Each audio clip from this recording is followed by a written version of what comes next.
the recording. We are now live, Territory. All right. Hi, everyone, and welcome to the December 1st Springs MAC meeting. We have had a change in schedule, so this is our new schedule. It'll be the first Wednesday of the month, and this is our last meeting of 2021. So welcome, everyone. I call this meeting to order at 6:32 p.m. Vice Chair Willette, would you call the roll, please? Certainly. Councilmember Alcaraz is here. Here. Councilmember Perot. Here. Councilmember Lombard is here. Councilmember Goldman is here. Councilmember Reyes is not quite here yet. Chair Ituri, you're here and I am here. Great. Thank you so much, Ray. So again, just a reminder, if it appears that this meeting is hacked, or we will end the meeting. So just as a reminder, we have minutes from 2 meetings to approve. We have the October 26th meeting and then the November 17th joint meeting. If I may, Chair Ituri, Yeah. can we make the announcement for Spanish interpretation? Yeah, go right ahead. Sorry about that. Okay. A los miembros de la comunidad que desean escuchar esta reunión en español, contamos con interpretación en español. Por favor de buscar la aplicación en la parte derecha, en la parte baja de su pantalla. Está un icono con interpretación o interpretation, es un icono de globo. Por favor haga clic y seleccione español para escuchar en español. Tenemos a Jordi asistiendo con la interpretación. Gracias. Thank you, Karina. Hi, Mari Carmen. So we need Thank you. we need approval of the minutes for our motion to approve the minutes for October 26th and then the November 17th joint meeting. Is there a motion to approve, or are there any amendments that need to be made? We'll do one at a time. Make a motion to approve the first The October 26th. October 26th. Is there a second? I'll second. All in favor? Aye. Aye. And Is there a motion to approve the November 27th or the November 17th meeting, or do we need, or I'll make such a motion. thank That's for our you. joint motion. Is there a second? I'll second. All in favor? Aye. Aye. Aye. Okay. Do I need to abstain if I wasn't present? Yes, which one were you not present for? The 17th. Okay, so Thank you. Councilmember Reyes is abstaining for the 17th. And I abstain as well. I did not attend that meeting. Okay, and Councilmember Alcaraz as well. Thank you. I think it's recorded if you want to watch it. If you have time. 4.5 hours. Okay, so let's just my chair, public comment. So public comment is limited to items that are not on the agenda. We have 2 minutes for public comment this evening. And is there anyone in the audience that would like to make a public comment this evening? For members of the public who wish to make a comment, please use the raise hand feature or dial *9 if you called in. You will be allowed to make your comment. Los miembros de la comunidad que desean hacer un comentario público, por favor de utilizar la aplicación de levantar mano o raise hand en Zoom y se le otorgará el permiso para dar su comentario. I don't see any raised hands, Chair Ituri, but I do know some public comments came in via email prior to the meeting. Yes, I'd like to read one into record. This is, hello, my name is Lily Gelb. I'm a 15. Chair Ituri, give me a second just to put the timer on the screen. How much time? 2 minutes? 2 minutes. Okay. So this is by Lily Gelb, and I'm going to read it word for word. Hello, my name is Lily Gelb. I am 15 and a sophomore in high school. Unfortunately, I'm not able to attend the MAC meeting live today, but I wanted to provide an update to the community about the Sonoma Youth Council project that I spoke about during public comment at the October meeting. I'm happy to report that the process will likely begin to move forward to a phase of organizing the formation of the council very soon. It is important that the community, especially young people, are involved in this process. Decisions will be made about the formation and the function of the council that will affect the impact that it is able to have. It is incredibly important that to me that we receive input from a diverse group of teenagers before an official proposal is made about the youth council. At this time, there is not yet an accessible way for us to receive recommendations from the community. Please know that the coming months, there will be opportunities to be involved with the project, and I sincerely hope that you consider doing so. I also know that there is likely not much of a teenage audience at the MAC meetings. So if there are any venues to share this information with youth in the Valley, that would be greatly appreciated and extremely helpful. Thank you for listening today and for supporting this project. Thank you, Chair Torrey. And I believe there was a second public comment that came in. All righty. Did you send it to us? I did. Sorry, I missed it.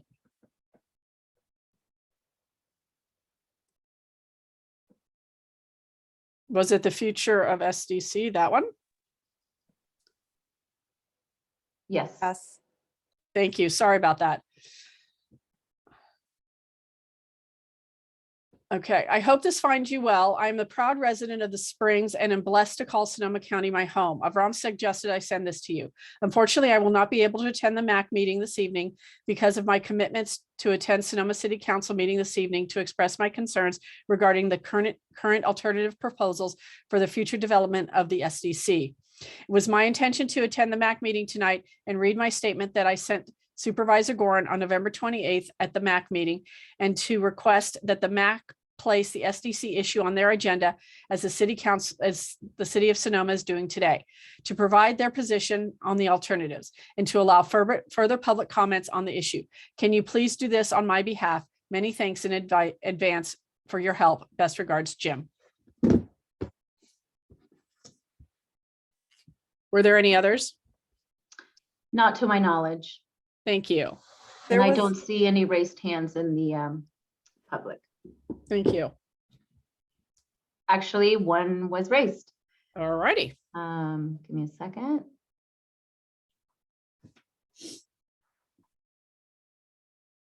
Daniel, go ahead and make your public comment, please. Thank you so much. My name is Dr. Dan Levitas. I'm both a biologist and a demographer. And there's one point that I've been wanting to raise. Daniel, we can't hear you. I'm unmuted. Can you still not hear me? Barely. Okay, I'll yell. There you go. Can you start the timer again, Karina? Sure.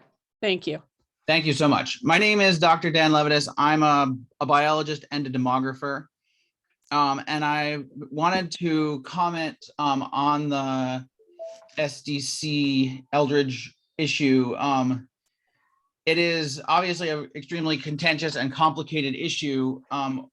Listening to the public comments at a variety of meetings, I was struck by how uniformly opposed to the plans they were. And I have been looking at the demographic literature on the demographics of those who make public comments on proposed multi-unit housing development at public meetings around the US. There's a fair bit of scientific literature about this.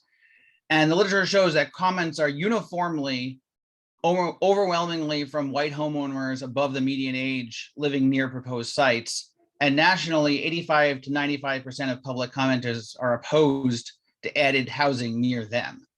Commenters outside that specific demographic group, when included, generally speak in favor of more housing. And so I think it's appropriate and necessary to give strong consideration to the viewpoints of those who turn out to make public comment. But it strikes me that the systematic failure of public comment to be representative of the larger population perpetuates social and ecological injustice. And I hope that there would be some mechanism to take into account that very consistent skew in our system of receiving public comment about housing development. Thank you. Thank you.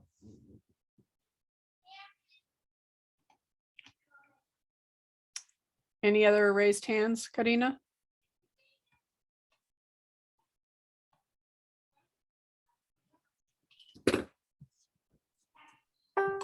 You're on mute, Karina.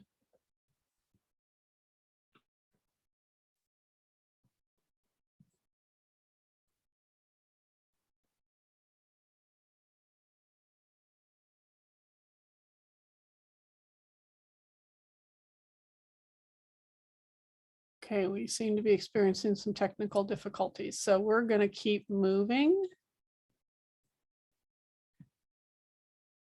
I'm not sure what's up, Karina.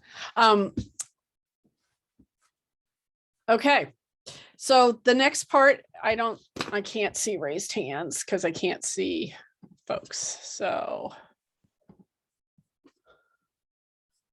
it doesn't look like there are any other raised hands.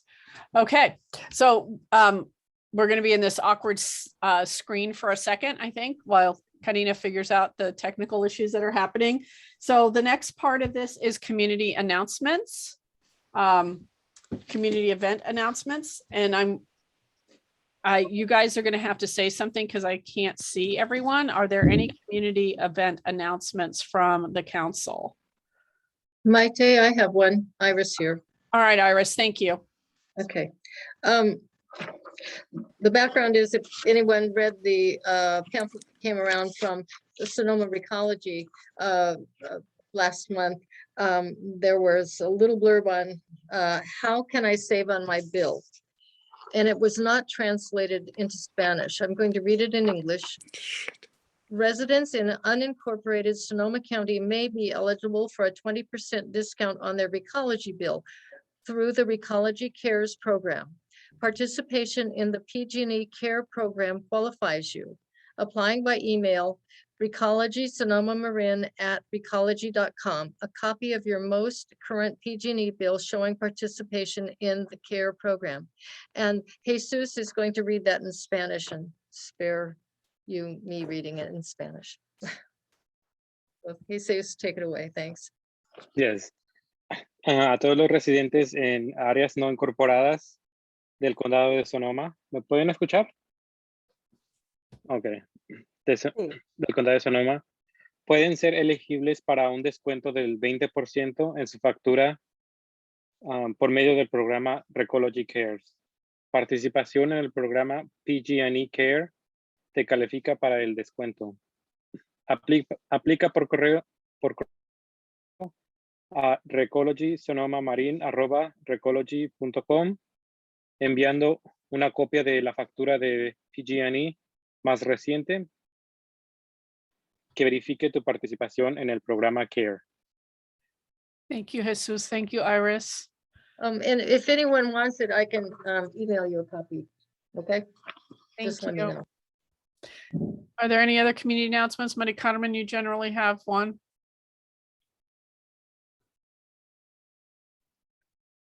Okay. All right. Thank If you. I may, Chair Turi, I am back. I apologize. My keyboard and mouse, everything froze, so I apologize, but I'm back. Okay. Let me ask the public if there's any member of the public who wishes to make a community event announcement. Please use the raise hand feature at this time, and we will promote you to be able to make your comment or public announcement. I believe Chief Akre would like to make an announcement. Go ahead, Chief Akre. Hi, thank you, Karina. Chair Turi and panel commissioners, thank you for the opportunity to share a community event that's upcoming this Friday. As we have done for countless years in the past, the Sonoma volunteer firefighters are going to be delivering Santa Claus to the steps of Sonoma City Hall this Friday, December 3rd at 5 p.m. We will also be providing hot chocolate for those old and young alike. And we will be partnering this year with our good friends down at Sonoma Raceway to provide an opportunity for those who wish to donate a toy to those who are less fortunate this year. And as we know, Sonoma Raceway has for many years done both a food drive around Thanksgiving as well as a toy drive around Christmas time to help support those in our community who need a little bit of extra support. So we're happy to be partnering with them, and we look forward to a very strong showing on Friday. The weather should be good, and as I'm told, there will be some bilingual firefighter elves there to help anyone who would wish to have some interpreting in order to be able to speak to Santa. All right. So thank you. Thank you, Chief Akre. Thank you for all you do. I have one, Chair Turi, if I may. Sure. I'd like to invite our community to tune into our upcoming Charla Comunitaria, the last of 2021, on Thursday, December 9th at 5:30. We will be addressing mental health in youth, families, and individuals, receiving tips on how to celebrate the holiday season safely, and COVID updates, among other resource information. Quiero invitar a la comunidad a la próxima charla comunitaria. Es la última de este año 2021. Se llevará a cabo el jueves 9 de diciembre a las 5:30 de la tarde. Estaremos abordando la salud mental de nuestros adolescentes, familias e individuos. También estaremos hablando sobre cómo celebrar las fiestas de fin de año de una manera sanamente. Y estaremos recibiendo actualizaciones de COVID y recursos, entre otra información. Muchísimas gracias. Thank you, Chair Turi. Thank you, Karina. Okay, any other community announcements? Okay, we'll move on. Oh, is that Annie? Yes. Okay, Annie, go ahead. Hi, I just want to let you know that Homeless Action Sonoma is going to put up a Christmas tree December 11th on our property. And around 2 o'clock, we're going to have a kind of little open house and Christmas tree decorating. So come on by if you want to see what we're doing. Thank you. Sure. Okay, if there aren't any other community announcements, I'll move on to the chair update. So as always, we want to thank all our partners and all our supporters, KSVY for their continued support, Lynn Marie for her excellent note-taking, Jordi for always for our interpretation, and to Susan Gorin for her support of the MAC, and then always to Karina for putting this all together and making this all run smoothly. A reminder of the presentation protocols. We'll hear from the presenters. We'll collect questions from the commissioner. I'll summarize from the commissioners. I'll summarize for the speakers. We'll take questions from the public. And then if the commissioners have other comments after that, we will accept those as well. And if a resolution is indicated, I don't believe we have any tonight. If materials, whenever we receive the materials, we forward them to you so that you have a copy of them. We don't always get them prior to the meeting, but when we do, we want to be sure we get them to you. So it's we get them to you as quickly as possible. A reminder that we are now on Wednesdays at 6:30, the first Wednesday. And again, this is the last meeting of the year. So our next meeting is January 5th. I'm taking a stab at that. January 5th, if I'm not mistaken. Oh, I was right. Yay. Because I have to go back to work on January 3rd. Okay. Let's see what else. Oh, the Svcac Liaison. We're still working on that. I think we have a nibble. We have a strong candidate, and I'm going to talk to him next week. So we're hoping that we'll have somebody representing us. And then we do still have a couple of seats open, and we will have one open in the future. Our vice chair will be leaving us in March, I think. So if there are people out there that you know of that have an interest, we have a current seat open, and we will have another one in the future. Let's see, I think that's it for the update. And Susan is, that ends my chair update, and I don't believe Susan is here.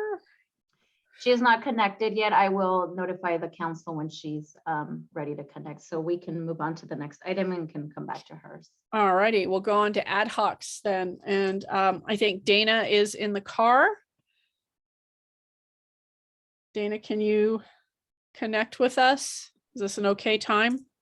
Hi, yes, I'm still here in the dark. Let me turn on my light. There we go. I have a pretty quick update with fire season, coming to a close. Things have been really calm on the outreach front. So I wanted to do kind of a recap of 2021 and all that we accomplished throughout the year. So 2021, began kind of learning about what Map Your Neighborhood was and how we could apply it to our neighborhoods and how could we recruit digitally, essentially, because we were in a pandemic and we were prevented from meeting in person for that first part of the year. So spent a lot of time creating flyers, hand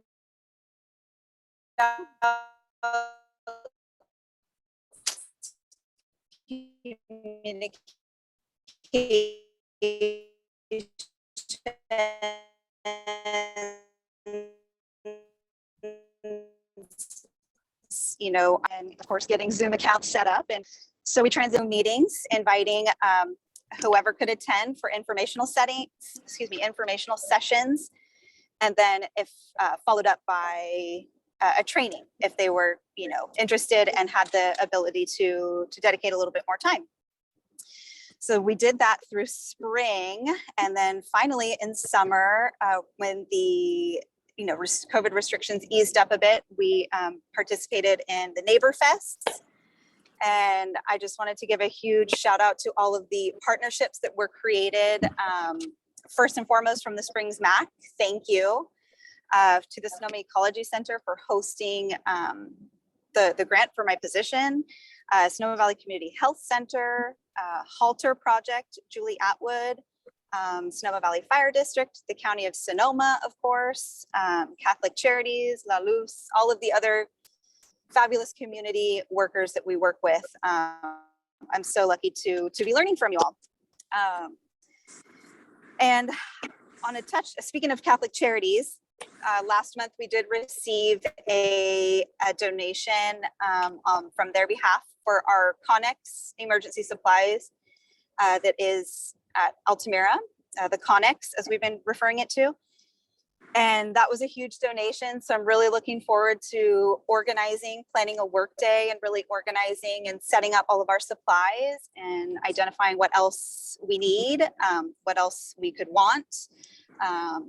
Just looking forward to really continuing building our supply stash here in the Valley. We're really lucky that, you all, the Springs MAC, Maite, and everybody has gotten that going. So I really want to try to continue that relationship. And also along those lines, I became a member of the Sonoma County COAD, Community Organizations Active in Disaster. So just continuing connections with the people that are doing this work and that can help us out and just continue working together to make our communities strong and prepared. So thank you. Basically, I just wanted to make a gratitude update to everything that's been happening this year. Thank you. Thank you, Dana, for all your work. You've been able to accomplish a lot under some extraordinary conditions. So thank you. Maite? Yes, Avram. You can hear me good. For a while there, I've been trying everything to make the microphone work. It finally did. Thank you. That's it. Oh, okay. All right. I'm glad you're live there, Yeah. Avram. Okay. Fire Safe Council? Yeah. So we've had some exciting progress, I guess I would say. We had a meeting the other day at Barking Dog. And first of all, I just would like to plug that everyone who wants to be invited to work with the Fire Safe Council, please come work with us. We meet at Barking Dog. And so it's just a few of us, but one of our members is Lucas, and he works with Fire Safe Councils in Napa, so he's very knowledgeable. We have been in contact with Roberta, who's the outgoing head of Fire Safe Sonoma. We think Fire Safe Sonoma is going to act as our fiscal sponsor. We got paperwork from them to do that. Right now, we're trying to recruit a board of 7 to 9 people who will kind of be the core of the planning organizations. And the next step is for us to secure grant money for a risk assessment for the Springs. We hope to have our first public event in January, probably late January. And quickly, if anyone's watching and saying, what's a Fire Safe Council? It's a way for the community to get grant money to have someone do a professional assessment of the entirety of public and private land in the Springs area. And then they assess, what is our biggest danger? And then we get more money to take care of those dangers, from the biggest priority to the lowest priority. And that process could take years, but we have to start by getting the council together and then getting the grant work. And so yeah, just if people want to email me, if they'd like to be involved, I created a Google group, which is pretty much just an email list, but hperot@gmail.com is my email. Just email me and say you'd like to be involved in the Fire Safe Council, and or you could just be on the email group and just follow along. You don't have to come, but I'm excited. It looks like we're going somewhere. So Thank you, Ray and Hannah. Ray, did you want to add anything? No, just thank you, Hannah, for taking over driving the bus on this, and I'll still participate in the Fire Safe Council and sit on the board after my MAC tenure's up. But Hannah will be your liaison through the MAC, I think, going forward. Thank you. I had one more thing I wanted to add that I forgot to say. One thing that's really unique about our Fire Safe Council is the demographics of the Springs, and we think that technically we're like a socioeconomically disadvantaged area, and that will be a big, that will prioritize us in terms of fundraising. So Karina is helping connect me to, I'm blanking on his name, but the person who did the Portrait of Sonoma discussion. But if anyone has great information about our demographics or what makes us demographically special, that's helpful. And yes, thank you. Thanks, Hannah. Chief Akre, did you want to say something? Yes, please. First of all, my compliments to Hannah and Ray and everyone for driving this. Fire Safe Councils are incredibly important partnerships that we have for the community to really access grant funds that can make a lot of these improvements that unfortunately us as a district can't make on our own. So we're really incredibly strong supporters of this. Hannah, I would offer to you and the Fire Safe Council that we have been strong supporters of both the Mayacamas Fire Safe Council as well as the Grove Street Fire Safe Council. And we would be happy to support, and want to support the Springs Fire Safe Council in any way that we can. And this will kind of dovetail into when I get a chance to give a report, but we are going to add some capacity that might be able to help out even more with this. So please reach out and keep us informed, and definitely reach out to us if we can help facilitate any of those contacts with either the Grove Street or Mayacamas to help you guys get off the ground. Thank you. Should you be my contact, or is there someone? You can absolutely contact me, and then I will put you in contact with our fire marshal and inspector. Thank you. Thanks, Thank you, Hannah. Chief Akre. Thank you. Is Gary Johnson still interested in being involved in that? That's a great question, Ray. Okay. Yes, he is, and I'll get into that a little bit more when I give my report. Very good. Yes. All right. We have 2 more ad hoc reports, and then I see that Supervisor Gorin has been able to join us. So we'll do the 2 ad hoc reports, and then we'll have Supervisor Gorin give us some information. So our next ad hoc is community outreach. Yes, that will be me and Hannah. This month, I've been trying to develop the flyer, but I know that it is not what it is expected. So there it is, but I know it needs work, so I need to redo it, the whole thing again. And I've been having trouble sending the link for to Karina to edit it. So I think that you need to do it in another software, like Microsoft Publisher or something like that, because I did it on Canva and for some reason I cannot share it, and otherwise I cannot ask for input for others to edit. I reached out to a friend of mine that works in graphic designs, and I'm just waiting for them to give me some feedback. And I've been trying to go to San Leo's Catholic Church and ask permission to the father to make a public announcement at the end of Mass. However, the father told me that I need to have some kind of affiliation to the church, and I'm just an sporadic attendee. I don't know if that it's something conflict of interest, as we are a non-religious organization.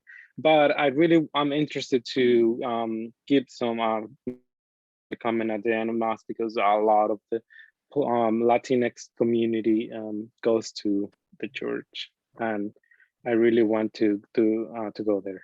Thank you. Thank you, Jesus. Hannah, is there anything you want to add?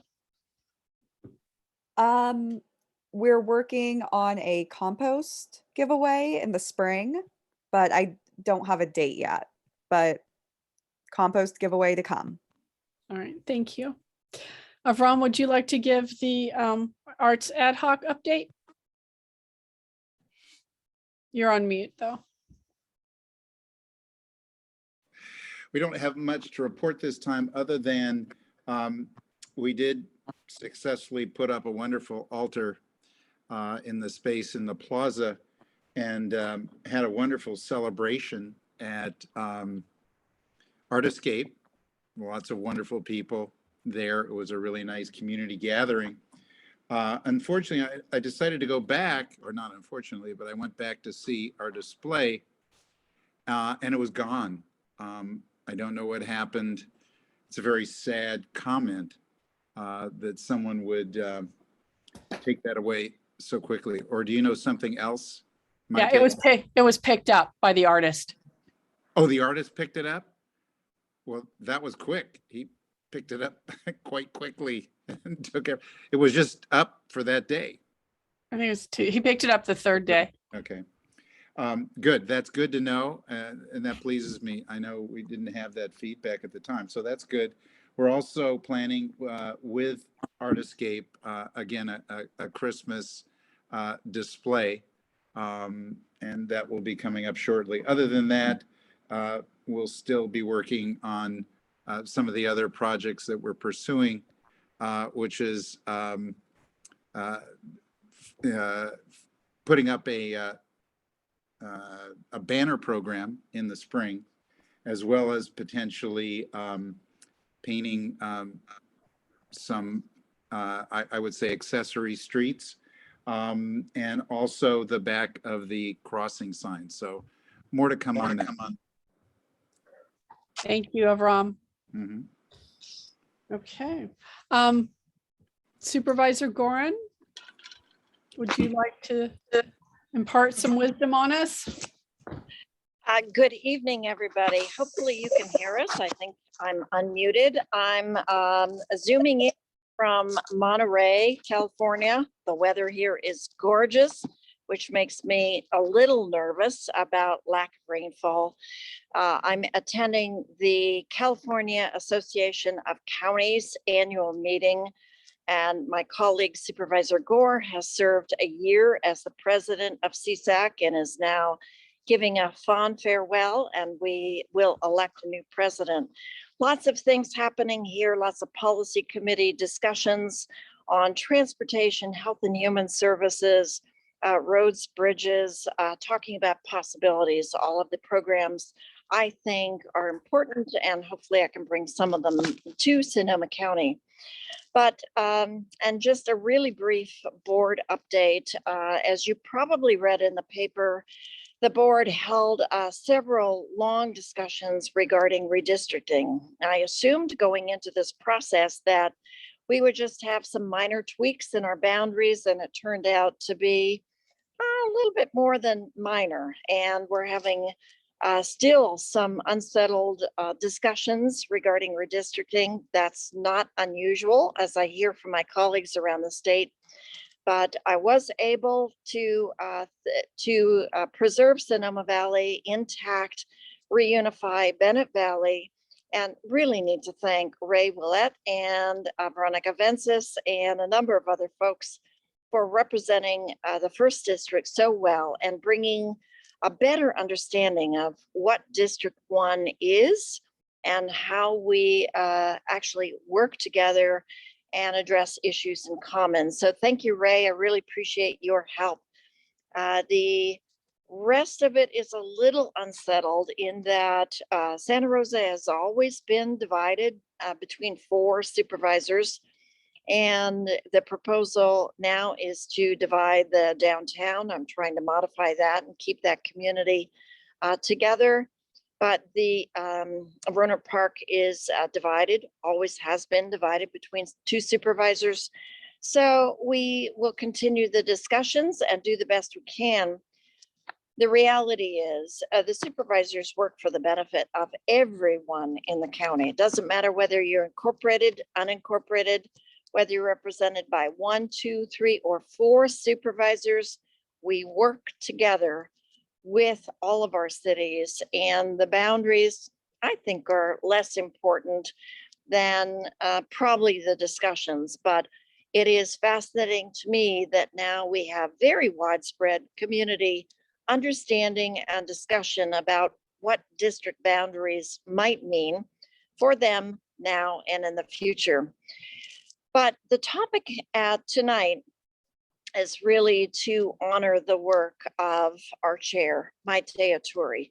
Maite, my friend, my colleague, wonderful mentor, leader. You deserve all the accolades that I'm going to impart, and I hope your MAC members will participate in the discussion.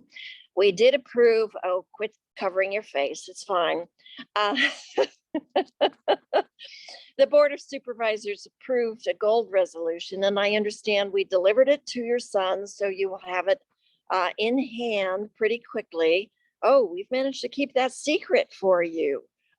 Oh, imagine that. The chair didn't know what was happening. Real surprise. Thank you so much. Appreciate your quiet delivery service. So, let me read just a few of the many accolades in the gold resolution. And I think it really is fascinating for me to read through this because although I sort of knew, but I really didn't know about who you are and your background. Of course, your family restaurant was located in North Beach in San Francisco, and you began your career in education in the 1980s and joined Sonoma Valley Unified District in 1993 as a bilingual teacher and was named principal of El Verano Elementary School in Sonoma Valley in 2005. But your roots shine through with every comment that you make, with every action that you make, because you were born and raised in an immigrant, bilingual, and bicultural home. You attended Lowell High School and received your undergraduate and graduate degrees and teaching certificate from UC Berkeley, Sonoma State, and UC Davis. And now you make us so proud because you are working for your doctorate in education. You've been an exceptional education mentor and role model, inspiring all of us and so many more to go into the education field. And you've led initiatives designed to create access and close the opportunity gaps that exist in the community. And you're credited with starting the Sonoma Valley Unified School District's first dual immersion program. at Flowery School. And as a person, as a fourth grader who started to learn viola in my elementary school, your cheerleading and starting of the Valley Vibes just speaks to me very, very personally. But the enrichment programs that you've helped to create at the school just have enriched the lives of so many students and families over the year. You've been defined by equity and social justice, and that has been central to the establishment of the El Verano Family Resource Center, which helped parents to lead and students to thrive, and transforming the teaching relationship or teaching model to a relationship-based, student-centered approach. That is what we would wish for all of our schools. Maite, I could go on and on about how you've enriched the lives of community, families, and students, and been so successful in reaching out and getting the grants so essential to supporting your programs. But you also have been instrumental in community, helping to start Comida para Todos, Food for All, at a time that we desperately needed that service. And of course, you've been recognized by your activities, all of your activities, and who you are as a person by the North Bay Spirit Award. So now therefore be it resolved that the Board of, you're gonna make me cry, that the Board of Supervisors of the County of Sonoma do hereby recognize you for your years of extraordinary service to your community, parents, and students of El Verano Elementary School and the Sonoma Valley Unified District. It is my pleasure and honor to recognize you. Thank you, Maite, for all that you have done. Oh my God. And you're about to become a grandmother. From one grandmother to another.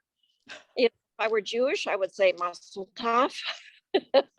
But your life will be enriched in so many ways, probably more so than mine, because mine are in Colorado. You get to have one really close to home and be able to hug that grandchild who will be born when? Tell us when that grandchild is born. February. All right. Well, you will just love that experience. Absolutely. Petaluma is the beneficiary of your incredible leadership. They've recognized your talent and they've promoted you to what, assistant? Assistant superintendent. Yeah. Yay. You just inspire all of us. Thank you, Maite. Can you say a few words? I don't know that I can. Actually speechless. I had no idea. Susan, thank you for those amazing words. I'm just absolutely, I don't even know what to say. Thank you. I'm just actually so humbled and very, yes, I really have, I can't say anything. I don't even know that I can continue to conduct this meeting. Oh, yes, can. You'll pull it together, but maybe we could ask members of the MAC to say words while you think about how incredible you have been for our community. Vice Chair Willett, would you like to take Yeah, over for a moment? I can tell you that Chair Ituri is an inspirational leader to me and definitely a model. You know, like you said, it's hard to count all the things that she does, but whenever there's a need in our community, she's there, and that's an amazing ability, considering all of the things that she has on her plate. And so I constantly am amazed at the ability of scope that you can take in. It's impressive, and you're an impressive lady, and I see great things in your future, and I look forward to seeing where that goes. Thanks, Rick. Karina, anybody else? Does anybody else want to comment? Iris, go ahead. Me, Mary Carmen. Oh, Oh, well, Yes. my take, My dad, you do inspire me, and Mm. one of the things I love about you is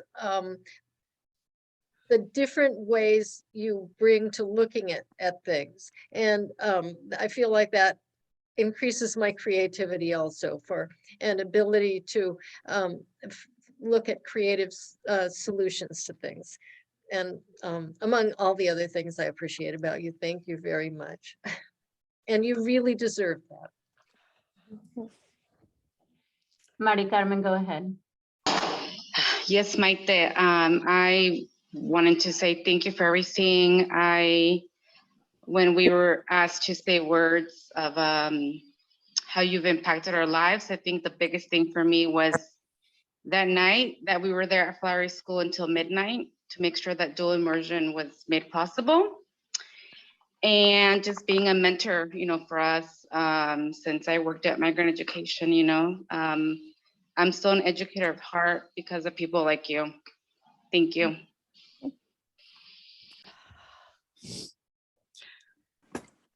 I'm just waiting for it. Can I speak now? Do we raise our hand or whatever? First, I'll echo everything. I won't repeat all those wonderful accolades. But the thing that amazes me is your tireless effort. And with so many things that you do, you always have a sense of humor and this way of sort of bringing everything together and making everybody feel so comfortable. I am disappointed about one thing, that you didn't become superintendent of Sonoma County or Sonoma School District.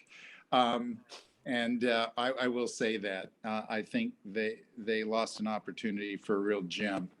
And well, maybe someday you'll come back in the future when they realize their mistake. But I just want to thank you for all your work on the council. It's been such a pleasure working with you, both on the council and the art ad hoc. So I wish you all the best things. This accolade is well deserved, and I'm sure there'll be many other things that we'll be hearing in the future that you bring to our community. Thanks much. Thank you. Chief Anchor, go ahead. Congratulations. So as you know, Maite, my family is very deep in the education field here in the Valley and committed to that. And I think from the inside, you have such deep and complete respect from the internal people within the Sonoma Valley Unified School District, and you always have. And so that's one thing I wanted to share with you. The other thing I want to share is that you're an inspiration not only in the education field but in the leadership field. When I look at you, I look at your ability to serve our community, to be innovative, and to truly be a servant leader, and to be connected in such a humble way are all things that I really value and appreciate, and try in my own small way to emulate, I guess. So thank you. Thank you. My goodness. I'm just overwhelmed by your generosity of words, and I am kind of the quiet leader, or try to be anyway, although I've got a really big mouth. But I do really appreciate everything, and I'm absolutely completely surprised. I'm not exactly sure how you all pulled this off. I guess I'll get the story later on, but I just am so appreciative, and I just thank you. I'm just honored and humbled and honored to serve this community every day. So it's because of all of you, and thank you. Can thank Karina for being the convener and the organizer. Thank you, Karina. Great job tonight. We love the surprise. And Maite, thank you so much. Maite participated in our editorial board meeting with the Press Democrat talking about the Sonoma Developmental Center. You have always been articulate and really talking about the needs of our underserved communities, especially within the context of the Sonoma Developmental Center.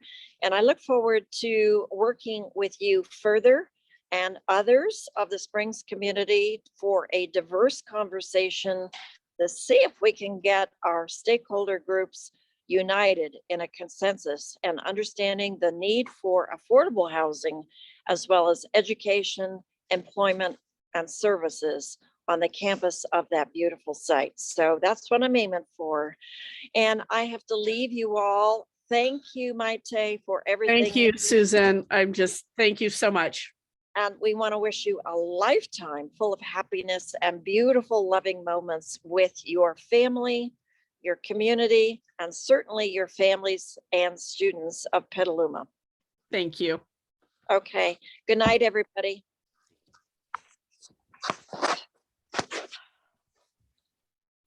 Wow. I knocked me over with a feather. I had no idea that happened. All right. That wasn't on the agenda. There is a special presentation on there. Yeah. Oh, does it say that? Okay. All right. Sneaky. Okay. All right. Let's get the train back on the tracks. Okay. Mental health. We have, thank you all very much. Thank you.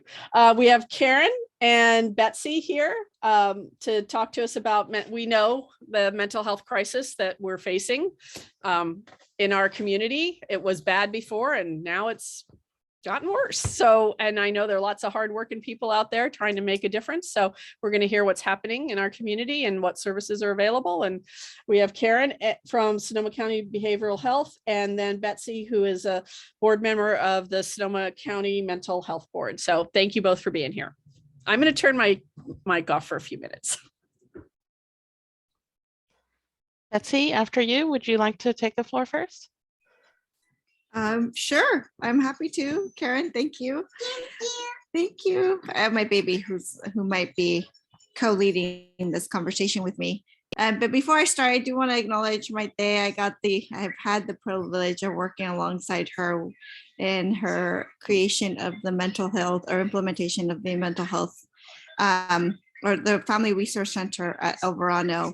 And I think her and I got to work so closely and get to know each other so well that I really have learned to admire your tenacity, Maite, to really push forward no matter what. I think I've learned Sonoma Valley is a very difficult place to implement new ideas, to really get to be innovative and to push programs like these forward. And so I really commend your efforts, Maite. I've seen you do your work and really admire, and it took a lot to do what we did and what you've done. And so I've just wanted to make sure to acknowledge that tonight. I'm not a council member, so I didn't want to chime in, but I want to take advantage of this time that I got that I get to present to you all. So congratulations, Maite, well deserved, and thank you all for making this happen for her. This is great. So my name is Betsy Chavez. I'm not really sure how long I have of time, but I will make this very brief. I do have my baby here. So like I said, I don't want to have her yelling at the top of her lungs because she can do that. I am Betsy Chavez, and I work with my family business currently, and I serve on the mental health board. And I guess what I have here to offer you a little bit is my background a little, and also some of the resources that I've seen happen, as well as what I've learned through my work with the community. In the past, I've been a former counselor at Sonoma Valley High School. I do have my master's in school counseling.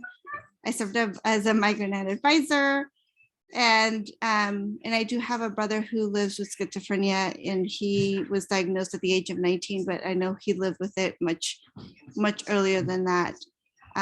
Throughout my time with the high school, and even throughout my work with the nonprofits, I got to work very closely and hear from many stories from our families And something that I'll touch on a little bit later is what they were saying, what has been said.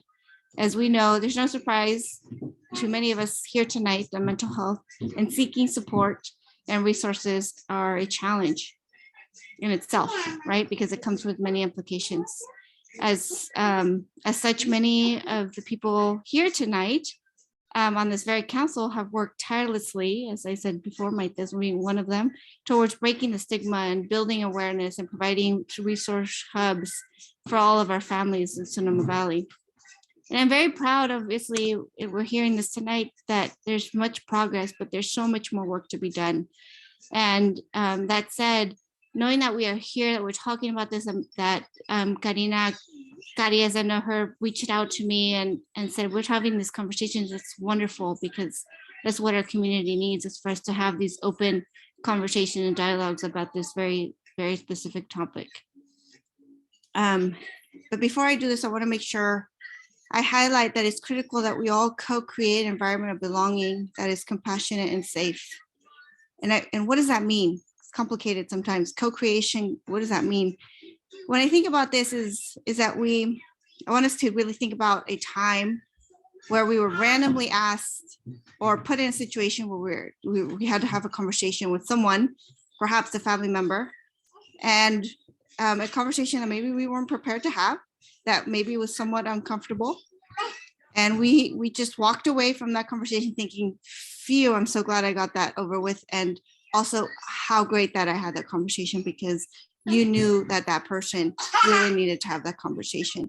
And so that's the notion I hope that we all take with us to continue creating, to do that more abundantly, because given everything that we've been facing, that's what our family, that's what our youth specifically, that's what all of our elders need. That's what we all need, just a person to have a common conversation about where we're at. And it doesn't even need to be about feelings. We were most likely not prepared.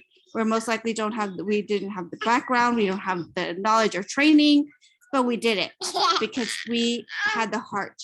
And so if we move more towards the opportunity of opening our hearts, more so than thinking about the fear or thinking about whether we're prepared or we had the knowledge or the training, then perhaps we will have more of those conversations.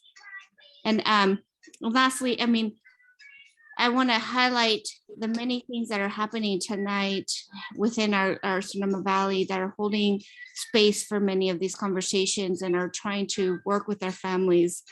And some of those resources that I'd like to highlight here are the Hannah Institute, specifically around their work with trauma-informed training, adverse childhood experiences and forums, and the healing justice work that they're doing with Sonoma Valley youth. With Doctora Daniela Dominguez, who's a great advocate here in our valley, as well as Latino service providers and their Youth Promotores program that offers an extensive training on mental health. You know what, and I'm talking way so fast, and I know that we're having interpretation. Discúlpame, so sorry, but I want to make sure I don't take up too much time. The Youth Promotores program that trains our youth around mental health and how to go about within our communities to train others around mental health and how to break the stigma, as well as Humanidad therapy and educational services that offer convivencias. There is more of an informal way of talking about mental health through building community and talking, like I said, informally, in building these conversations. And then NAMI is now partnered with Sonoma Valley Boys and Girls Club to offer bilingual support groups. And I'm not sure how well this is known, but I do think that these are good resources. But more importantly, as I stated earlier, we are the best of resources as individuals in our homes and our communities within our neighborhoods. As we are in the laundromats, as we're in the coffee shops, as we are in conversations with our comadres having those intimate conversations is such a great thing to have with our youth, openly asking them about how they're feeling with everything that is happening. I have 3 daughters that are Sonoma Valley High School students. 2 of them, sorry, one is off to college.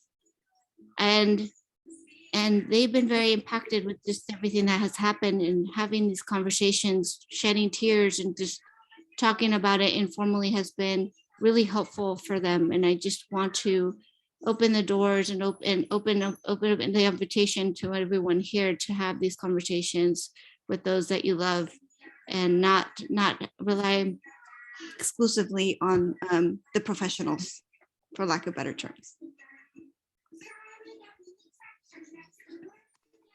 Thank you, Betsy. Karin, and then we'll take, we're going to catch up on our public comment later on. My apologies. The train went off the track for a little bit, but Karin, go ahead. Thank you so much for having me here this evening. I'm Karin Sellite. I am the section manager for Youth and Family Services for Sonoma County Behavioral Health. I could talk about our services for hours, and I know that I don't have hours, so I'm planning on just giving you all a brief overview of the services that we provide. And then if there's specific information that you have or that you want or questions that you have, I'm happy to go into more detail. I'd like to be responsive to what you all need. I do want to acknowledge what a difficult, almost 2 years now it's been for everybody with the pandemic and the impact that has had on all of us. And I know that your community has experienced more loss than just the pandemic.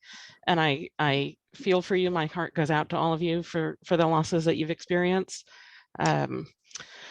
So a brief overview of Sonoma County Behavioral Health Services. We provide services to individuals, families, adults, kids, elders who have mental health needs and who are Medi-Cal beneficiaries or who are eligible for Medi-Cal. The kind of public mental health system in the county is divided kind of into 2 big pieces.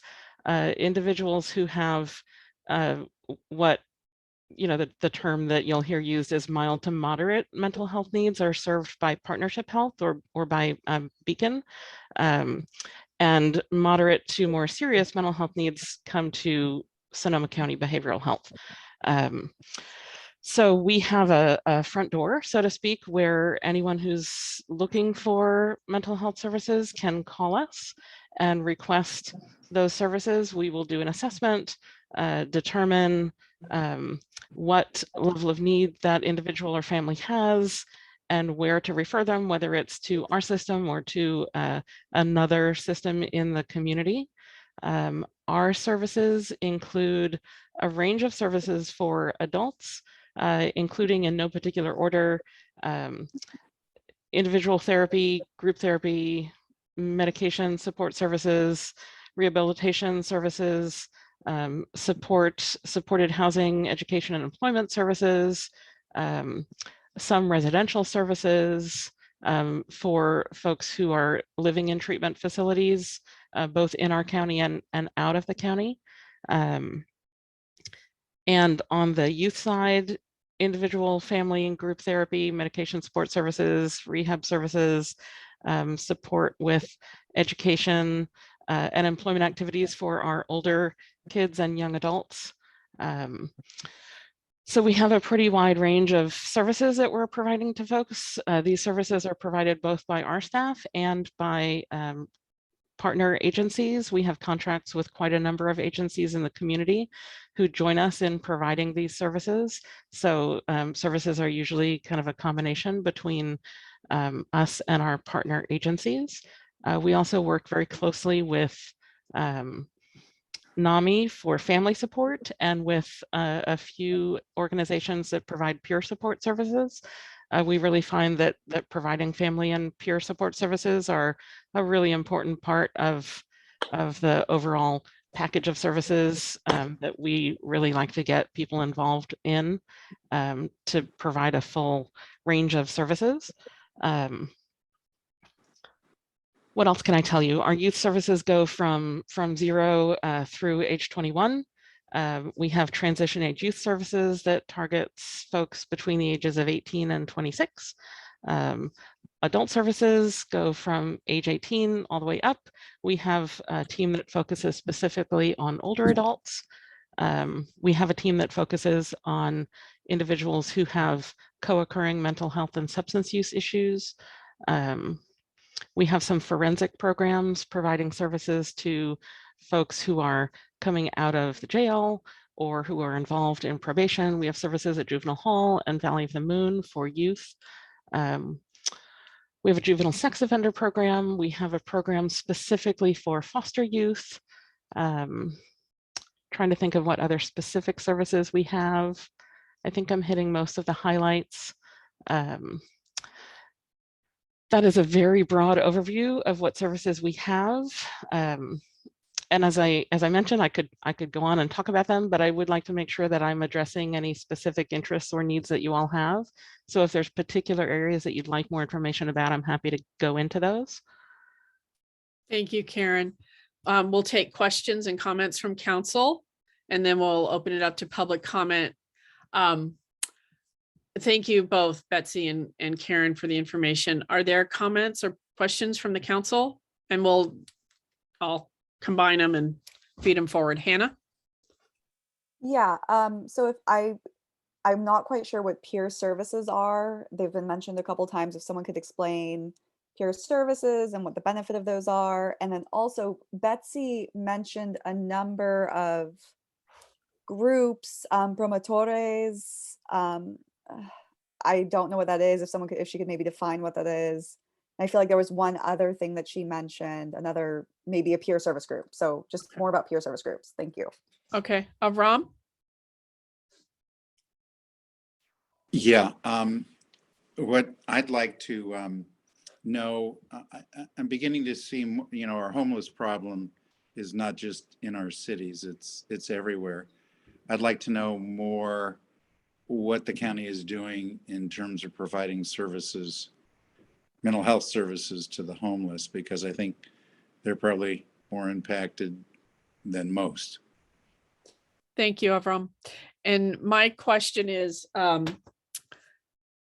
about the timeline for waiting lists to get these evaluations and assessments done. I'm wondering how long that's taking, because we are running out of places as an educational system. We're running out of places to refer out to. We're told that there isn't any room at the inn. So wondering how big that impact is and what your timelines are. So the questions we have for you, are there any other questions from council?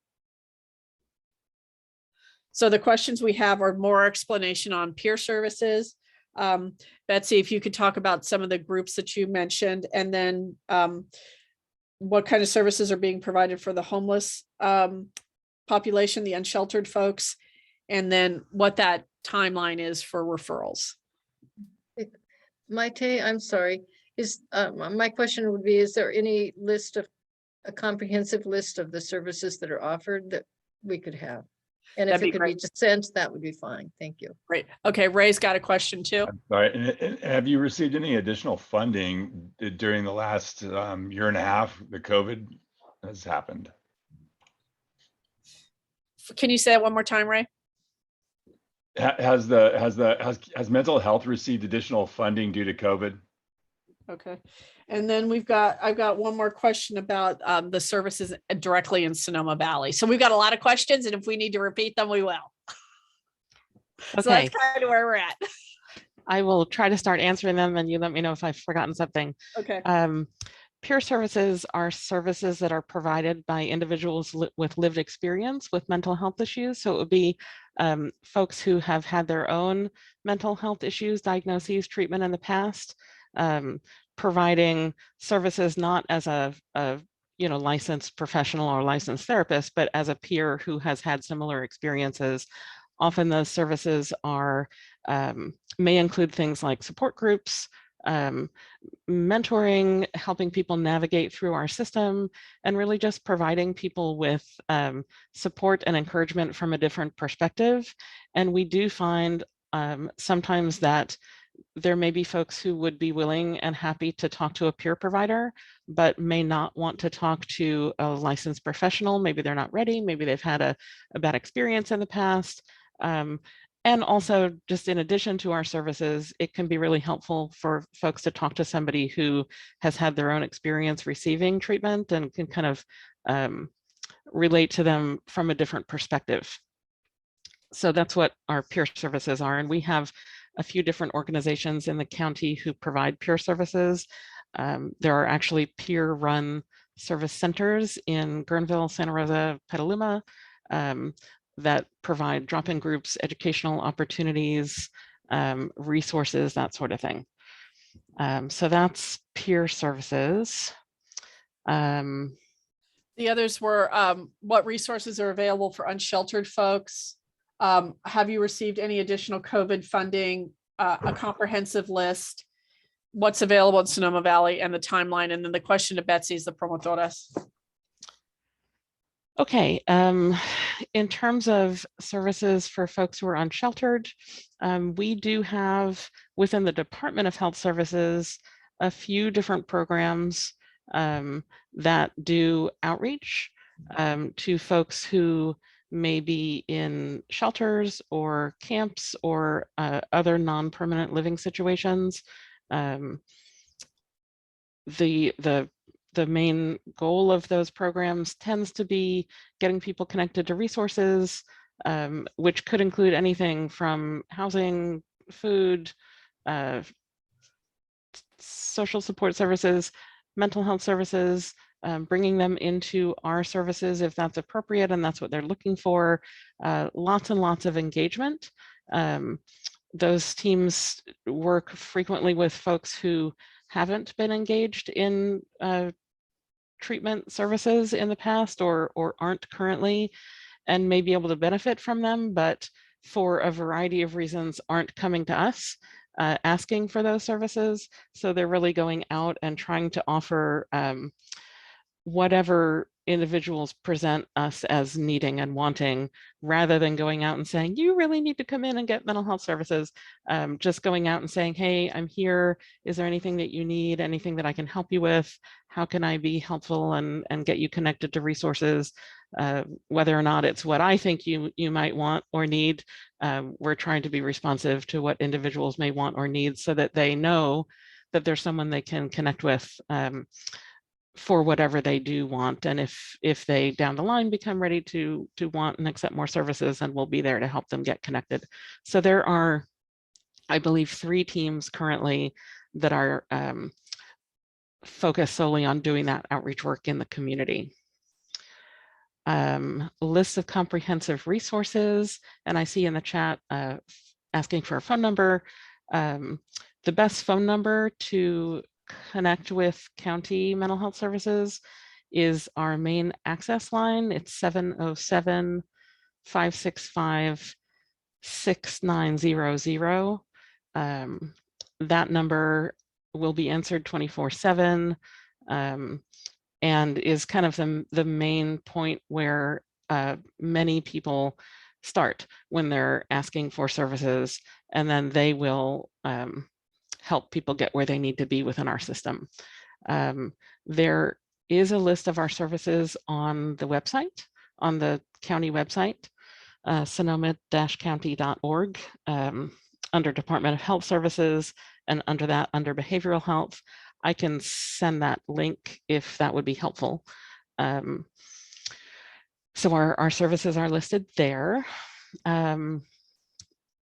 The other question was about wait lists and services in Sonoma Valley. Okay. Or how long it takes to get, like you call that number, then what happens? Okay. So in terms of getting into services, some things go fairly quickly and some don't. So we have a requirement from the state to do initial assessments within 10 days of request, or at least to offer an initial assessment within 10 days of request.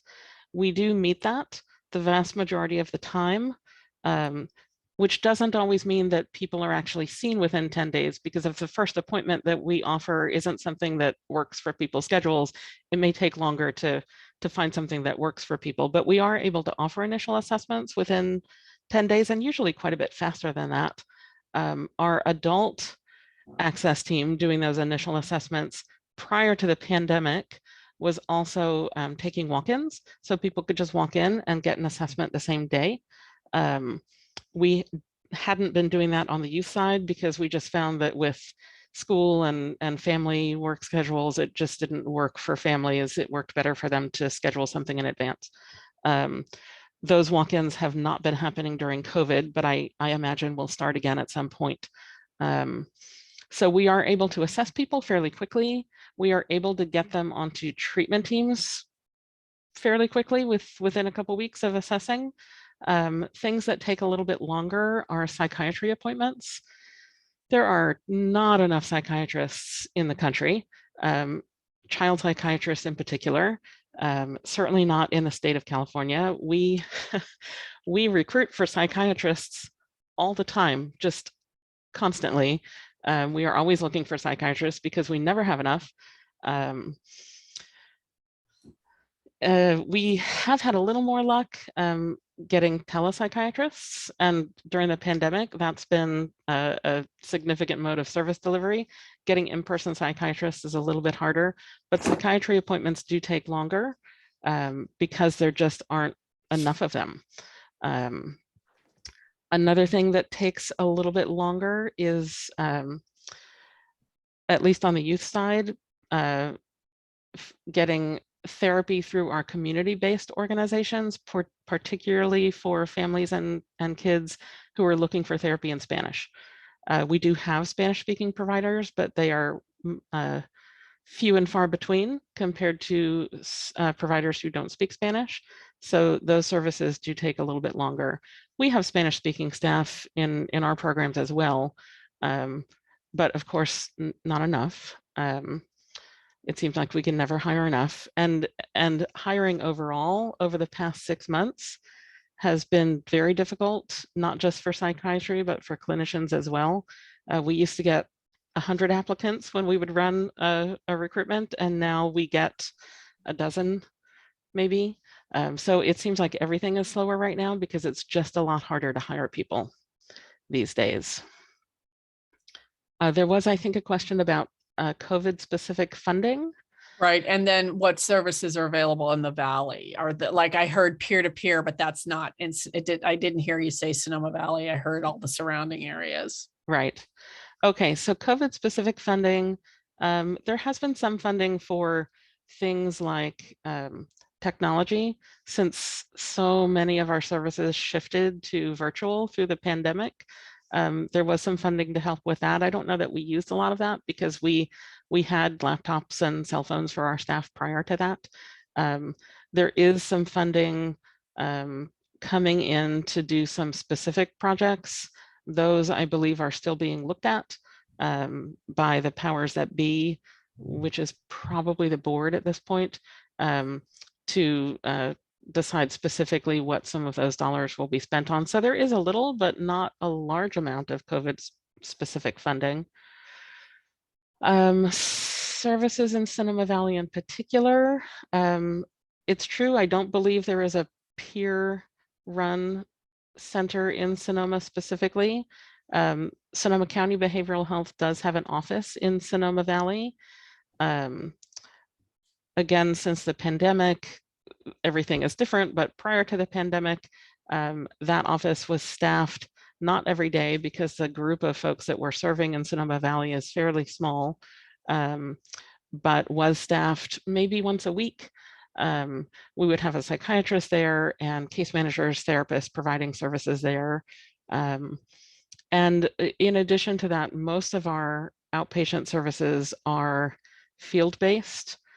We do have people coming to our office, but we also really like to provide services outside of the office. We do a lot of services in the home, in the community, at school for kids. We really like to be out and seeing people in their communities rather than, sitting in our offices and waiting for them to come to us. I think it's a better model of service delivery. It gives us a different set of information when we go out and see people where they're living and working and attending school. That, of course, ground to mostly a halt during the pandemic. We have been building up our field-based services quicker than our office-based services.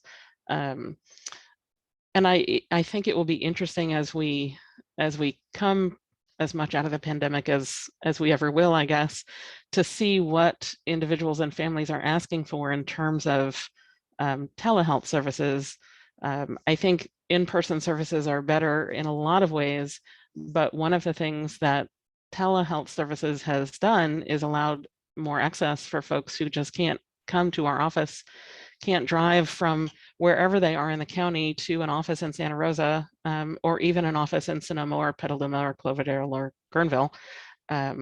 So there has been an increase for a lot of folks in accessibility with telehealth, not for everyone, because it does rely on people having the technology to do that.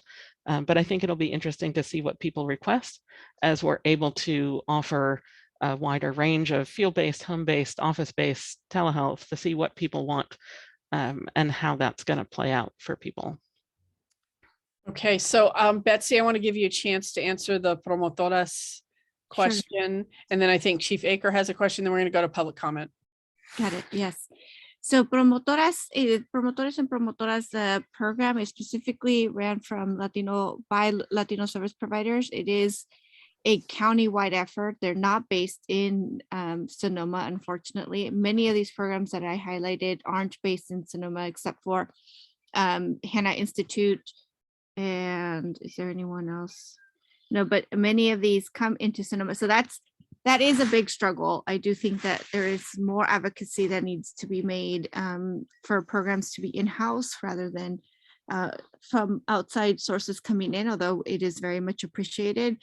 And the Promotoras program is very much very similar to what just discussed, a peer program, where it may be youth who have lived experiences or youth who don't and want to learn more about it and to get trained and receive stipends to provide a little bit of leeway when it comes to financial burden. And it's been a really great program for our county because our youth come out not only much more knowledgeable when it comes to mental health, and they bring in awareness within their school campuses, but also within our Latino-based communities. These services that they provide are solely in Spanish, and they're there to break the stigma, to have families understand their services and how to navigate mental health in itself. And so it's been very beneficial. I also want to add a little bit about the fact that because we don't have enough services and enough professionals, I think that's my notion in highlighting the fact that we have to really rely heavily or lean in on each other and one another when it comes to mental health, and to offer that support and ear. But also, I definitely did not highlight all of the programs. There's many other programs that are probably a lot more involved within Sonoma Valley that are doing a lot of the work, though they may not have the title. And so it's always important for me to encourage those in attendance to advocate for themselves and make sure that they ask the questions, no matter how difficult or how, just to pose the question with anyone that is within their school system or within their community, to talk about things that are difficult. And just to also highlight that there's a program in Petaluma, and I don't recall the name, and that's why I didn't necessarily, but I will definitely offer a list of these resources to Maite so that we can offer to the rest of the council and beyond.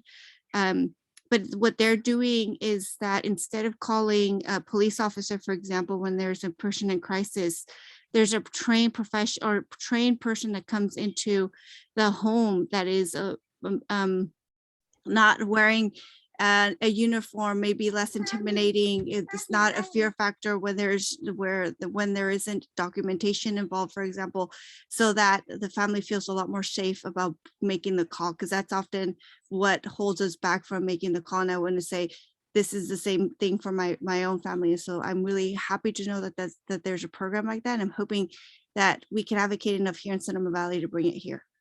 It's called the SAFE team, Betsy. They've got an EMT and a therapist on board, and they get called in for a variety of reasons. Yeah. Yeah. Chief Akre, did you have a comment? I did. A couple, please. First of all, hi, Betsy. It's nice to see you from back in the soccer days. Sorry, little sidelight there. So I had a couple of, I had a comment and a question. My comment was, Maite, thank you about the safe teams. That is something that us in the fire and EMS provider world are very interested in participating in. It's been very challenging to try to get there. You know, our goal is to provide service to our community in the best way possible and in as gentle and as in an unassuming and non-threatening way as possible. So we are absolutely engaged in that and trying to do that throughout the county.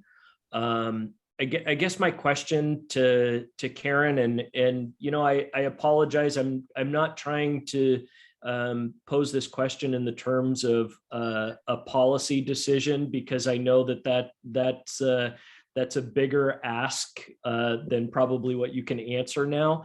But you know, we did pass Measure O a year ago, and that provided $25 million towards mental health in the county.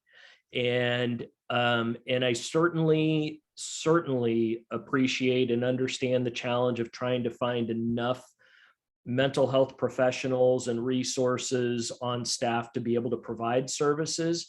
But I'm wondering if there's any part of Measure O that is allocated towards these kind of initiatives that both you and Betsy have talked about, because clearly they're important, clearly for all of us. Thank you, Chief. Karin or Betsy, is there a response to that? There is. I'm really glad you asked that question. So when I was giving an overview, I completely forgot to mention our mobile support team, which we've been running since 2012, which has been a partnership with county behavioral health staff and law enforcement, started in Santa Rosa and Windsor, moved to South County, and then out to Sonoma Valley and West County, that we're in the process of expanding up north as well. And it was just mentioned that Petaluma, Roanoke Park, and Cotati actually have implemented the SAFE team, which is a similar crisis response for the community, separately from law enforcement, for instances that don't require law enforcement response. Santa Rosa is actually training this week to start a new team that will be similar, will involve a paramedic, a homeless outreach worker from Catholic Charities, and a Sonoma County behavioral health clinician that will do community response in Santa Rosa separately from law enforcement. And County Behavioral Health is in conversation, just started talking with the Sheriff's Office about the concept of trying to implement a similar team in unincorporated areas of the county. And really our desire and intention is to bring a program like that county-wide, so that we have a crisis response in the community that can respond to issues of mental health, issues of homelessness, separately from law enforcement, really recognizing that law enforcement not only is not needed in a lot of those situations, but is the wrong response and can make situations worse. We want our law enforcement partners to be doing things that require a law enforcement response, and we want other folks to be providing the response to situations that don't require law enforcement. So we are looking at that, and part of the way that that would happen would be through Measure O funding. There's an ad hoc committee of the board that is looking at how Measure O funding will be spent. And the board has always been extraordinarily supportive of our mobile support team and is just as supportive of developing programs that can do community crisis response separately from law enforcement. So those conversations are happening right now. Petaluma, Roanoke Park, and Cotati are already going. Santa Rosa is training right now. And we are in conversations to see what we need to do to expand similar teams countywide.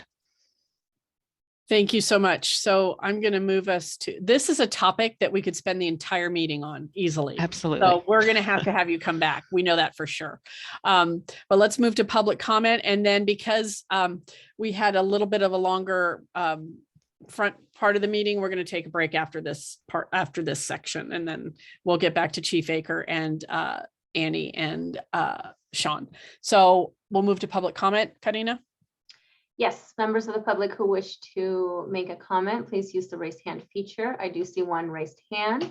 Los miembros de la comunidad que desean hacer un comentario, por favor de utilizar la aplicación de levantar mano. Se les otorgará el permiso para hacer su comentario.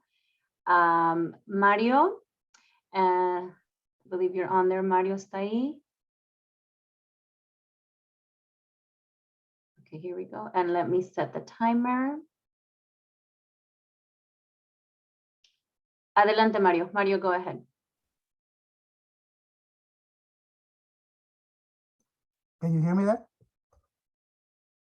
Yes, Perfect. go ahead. Awesome. So thank you so much for having me tonight. So first of all, congratulations, Secretary, for your recognition tonight. Well deserved. Have had the privilege to work with alongside you, and you are greatly missed. So in terms of mental health, I just want to say, that I am so grateful to Sonoma County mental health. They literally saved my child's life in the past 2 years. Services that we could not get through the educational system here in the Valley, we were able to get them through mental health at the county, youth services. And to this day, they're still working with us. They not only they actually did a wraparound, including everyone, family, and the child, and community-based services, which were amazing. Literally saved my kid's life. He's doing amazing today. That being said, I feel that I've been advocating for mental health services here in the Valley alongside Maite, and I remember that when the county, we held multiple meetings with organizations here in the Valley and also from San Rosa Mental Health, County Health. And when the person in charge back then came to meet with us, he literally said, Sonoma, it's like acting in silo. So it's like going into Sonoma. It's sort of like on its own, and there is literally no services here in the Valley.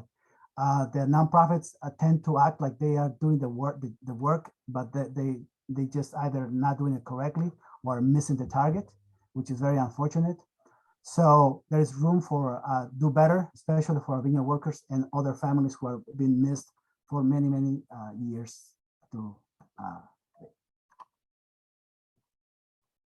Thank you. That does conclude your time. Thank you, Mario. Are there any other public comments at this point? I don't see any more raised hands at this time. We'll come back to final. Yes. Yeah, final comments from the council.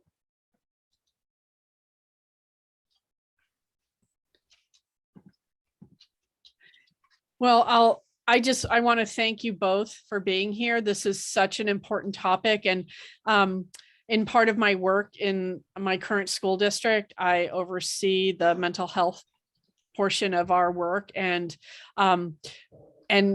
we're in I'm speaking of the overall, we are in a crisis right now with mental health needs. And I don't know if there's ever going to be enough at this point. And I know how hard it is to find folks who are in this field. And I appreciate that the work that you're doing, but I really think this is a topic that we need to keep bringing back. It's not one that we can just have this short conversation about, because I think it's too important. It's too important, particularly for our youth. So we'd like to invite you to come back after the new year and continue the conversation. So thank you so much. We're going to take a 5-minute break, and then we're going to come back and have our last two presenters. Thank you all again. And it is 8:06. We'll come back at 8:11. Thank you.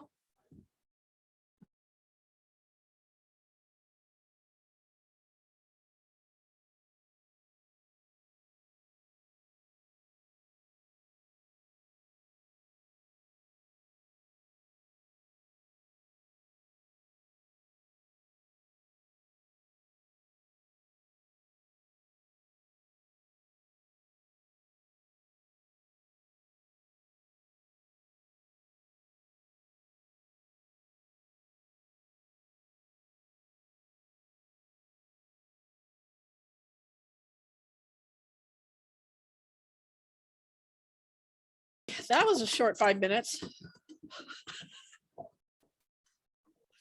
It was. Okay. Chief Akre, give us an update. Hi, thank you.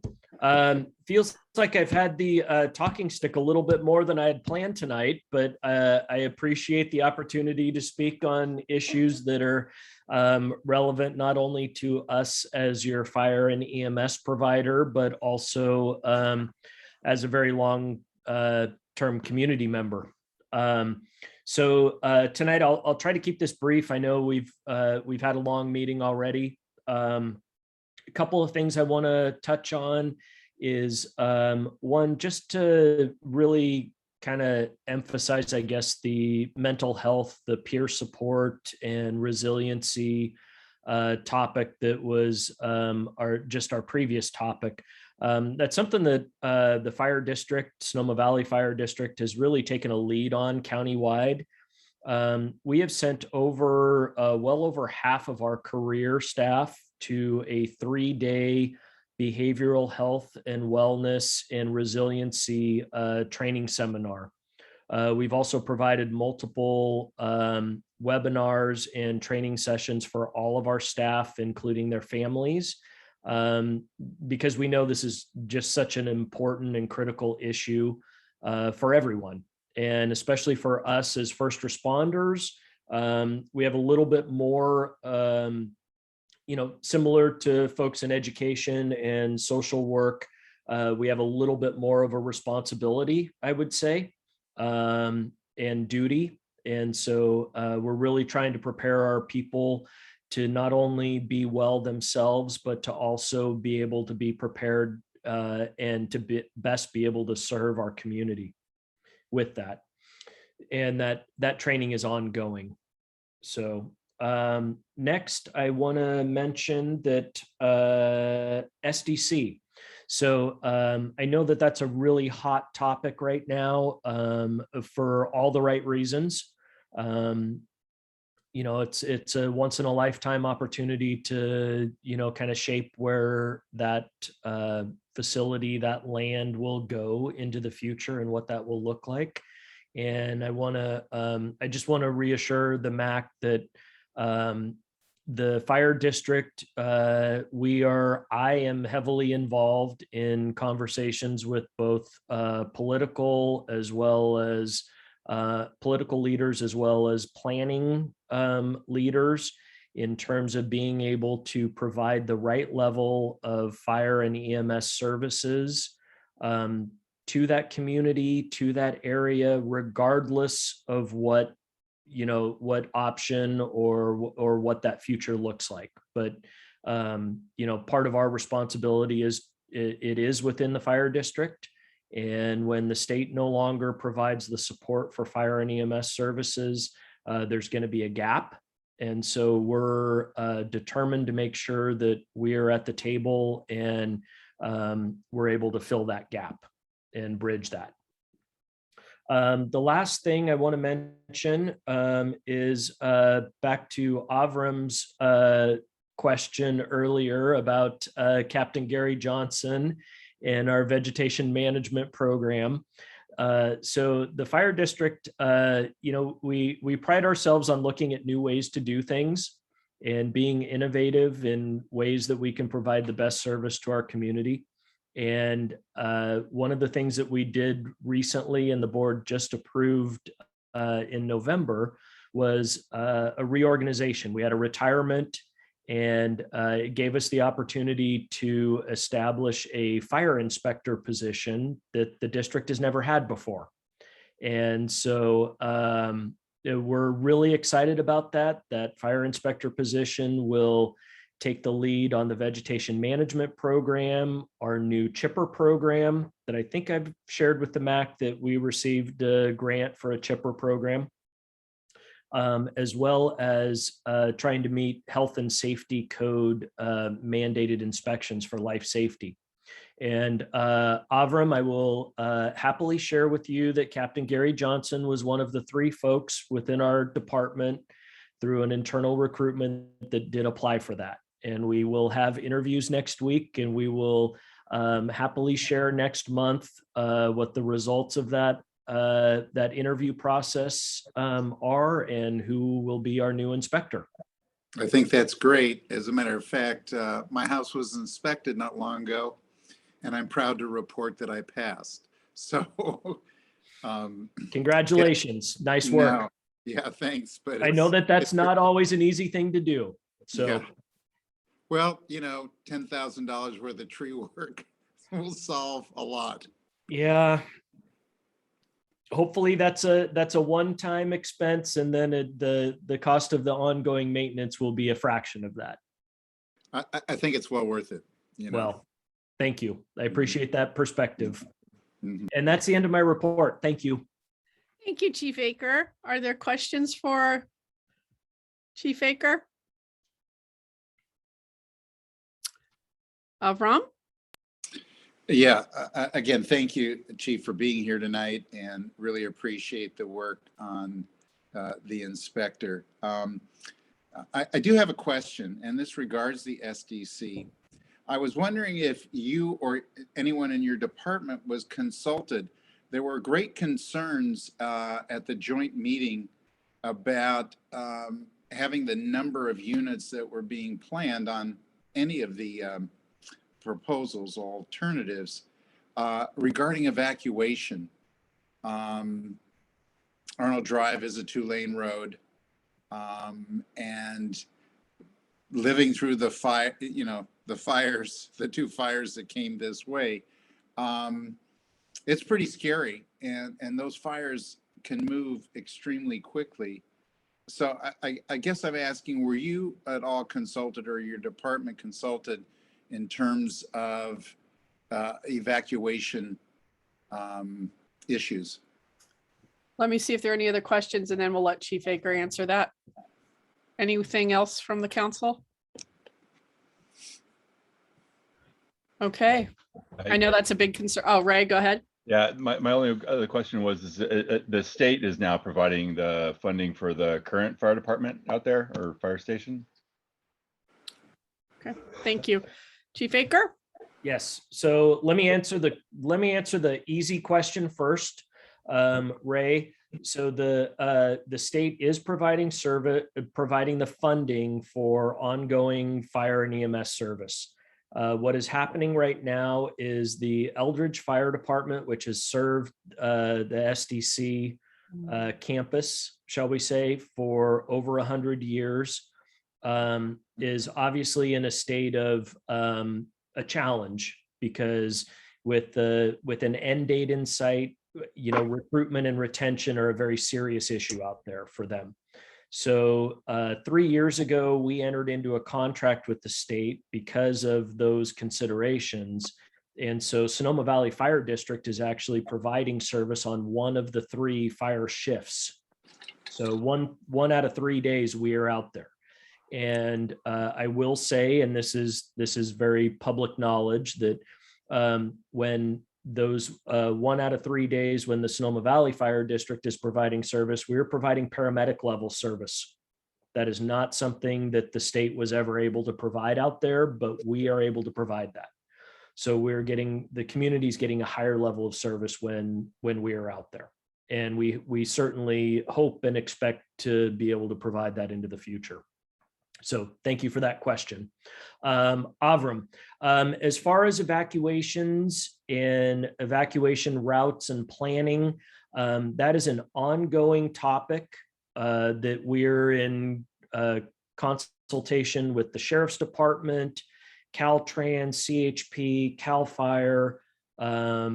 We have designated evacuation zones throughout the county, and now our work is shifting to evacuation routes and the planning. And I think we all have kind of learned from the campfire experience that there are definitely choke points. There are challenges with 2-lane roads, all of those things. And so we're in constant contact and communication and trying to plan for that next step of that process.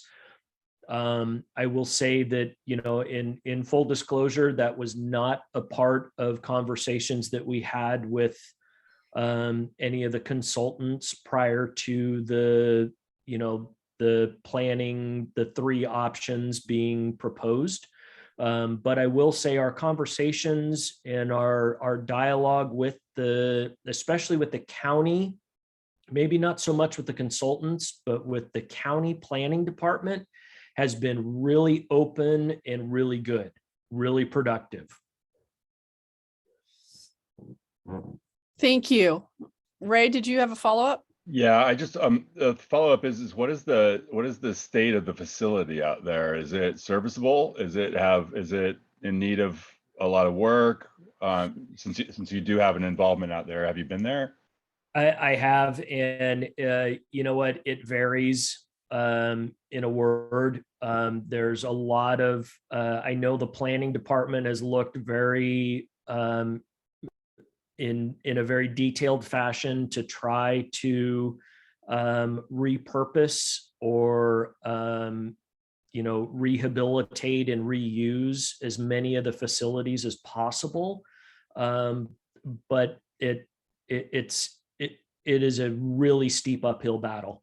There are a lot of facilities that just have been neglected for too long, and they, very sadly, I mean, I grew up here. I've been here for 50 years. So I remember passing by and seeing those, they're like, that's an iconic place. And to see and come to the realization that some of those facilities are not salvageable is really difficult from just a perception type of, a feeling part of this. But when I hear from planning members about what the challenges are in terms of mold and infrastructure and whatnot, you got to do that cost benefit analysis, and it just doesn't feel like in a lot of those cases that as much as they're trying, it's just not possible. It doesn't make sense. Thank you. We'll move to public comments. Any members of the public who wish to make a comment, please use the raise hand feature at this time, and you will be allowed to make your comment. Miembros de la comunidad que desean hacer un comentario, por favor de utilizar la aplicación de levantar mano en este momento y se otorgará el permiso para hacer su comentario. We don't see any raised hands, Chair Turi. Thank you. Are there any final comments from the council?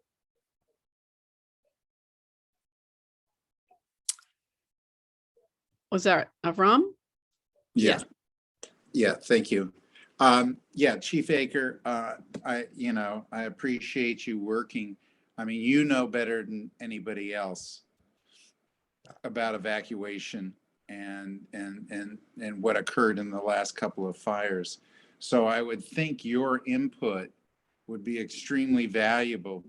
And I don't understand why the consultants didn't consult with you because of that experience. But my hope is that you'll give honest, feedback to the planners, et cetera, in terms of your thoughts on moving that many people through the area.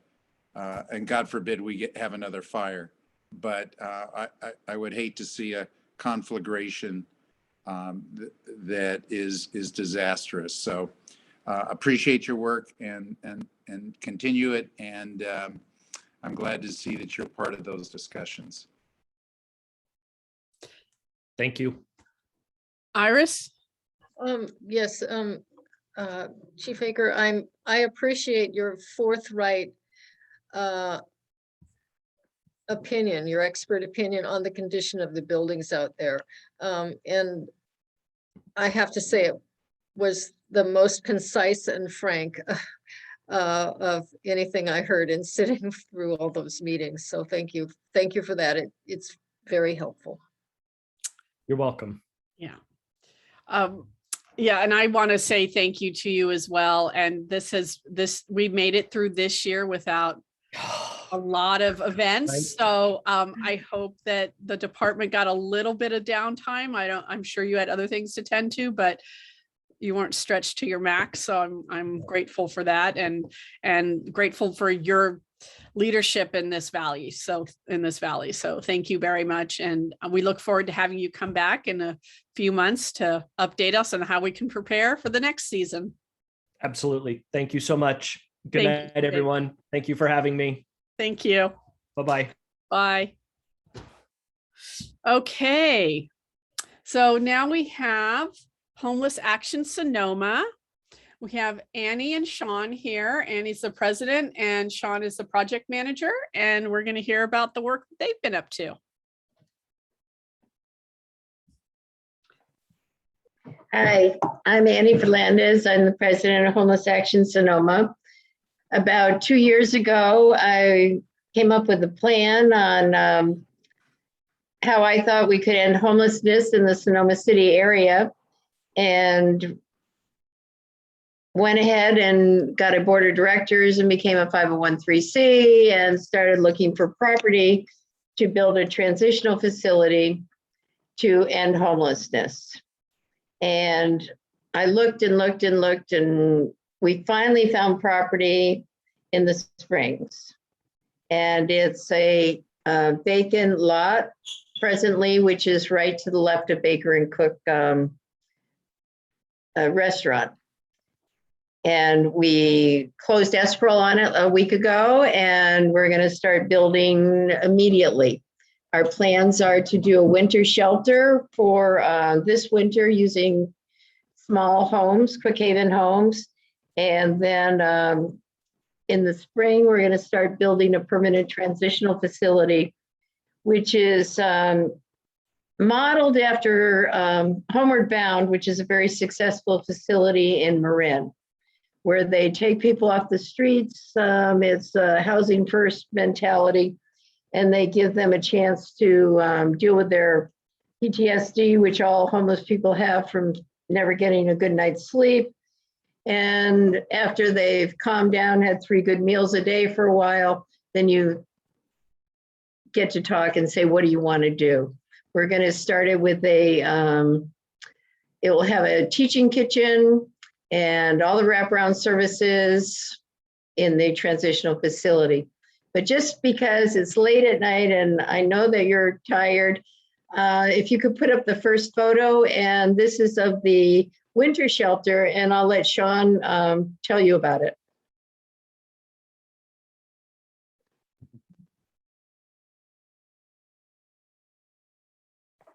Good.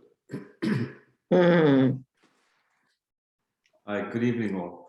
Yeah, so my name is Sean Rodriguez, and I've been working with Annie now, gosh, when we started this project about 2 years ago, actually, just through an idea. And eventually turning it into something that we could start actually standing up some units as soon as possible.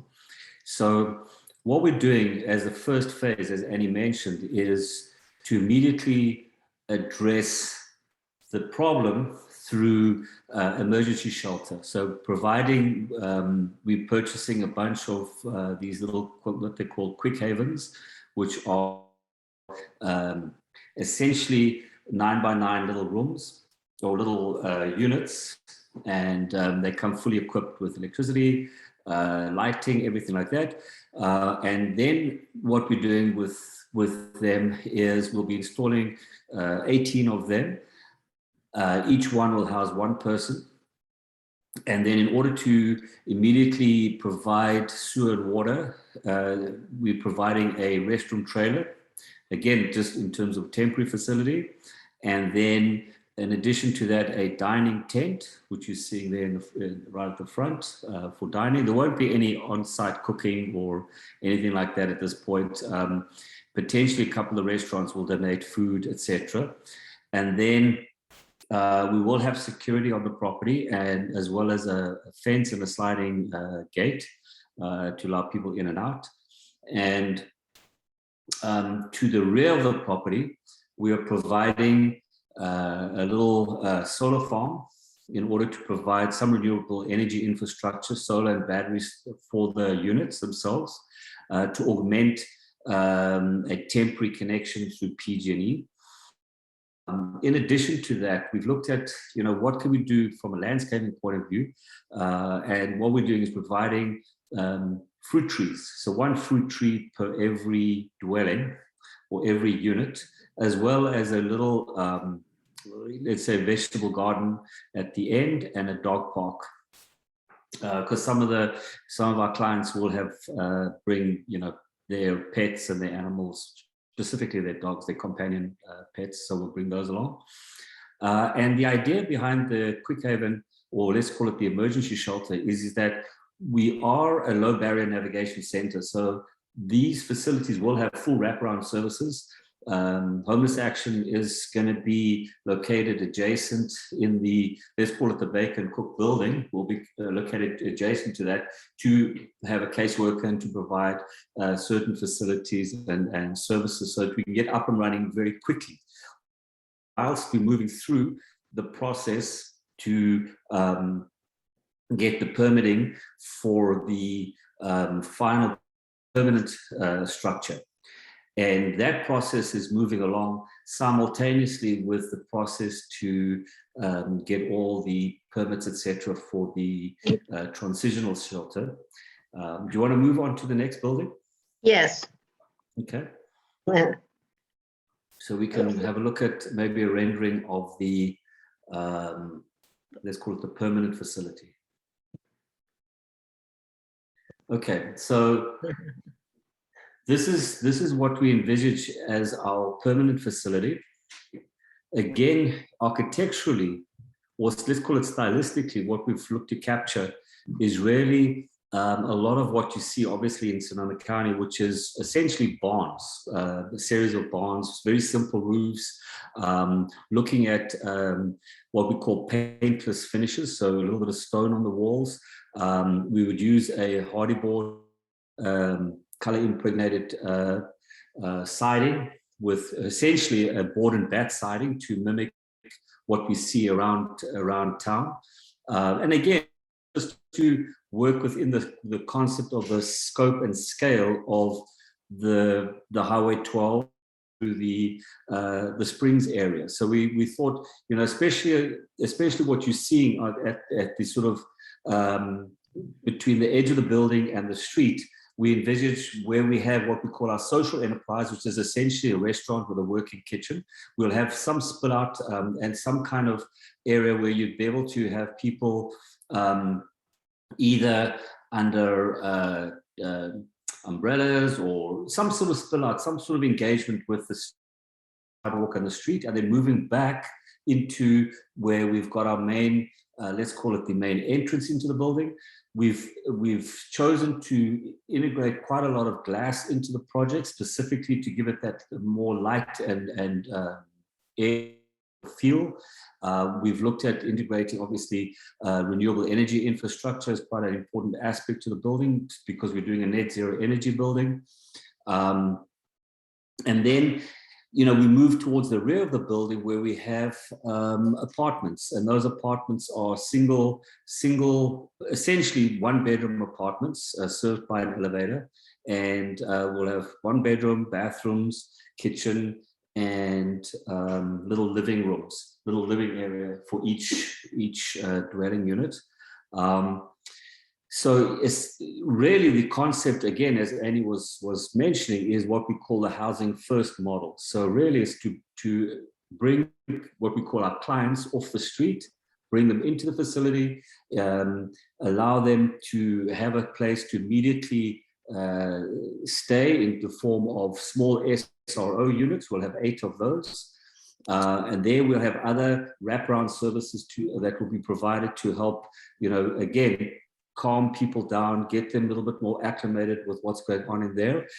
And then from there, hopefully there'll be opportunities for some social enterprise, so some training. And then from there also, there may be the opportunity to move into one of the apartments. The apartments as well will be there for working homeless as well, which is a lot of people like in that position.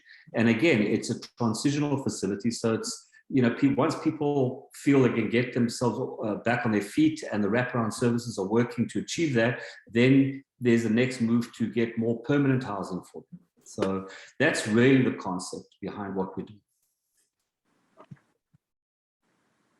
Thank you, Sean. I'll let you do all the talking for me. So we're using the model of Homeward Bound in Marin, which I mentioned, and they've been around for over 20 years, and they have an 88% success rate of moving people from the street back into the community. And that's pretty fantastic. So we're not reinventing the wheel. We're just doing something that's been proven. And our belief is that the community needs to take care of their own homeless, that putting them in warehouses and moving them, 90-something% of the homeless in the Sonoma City area were born and raised here.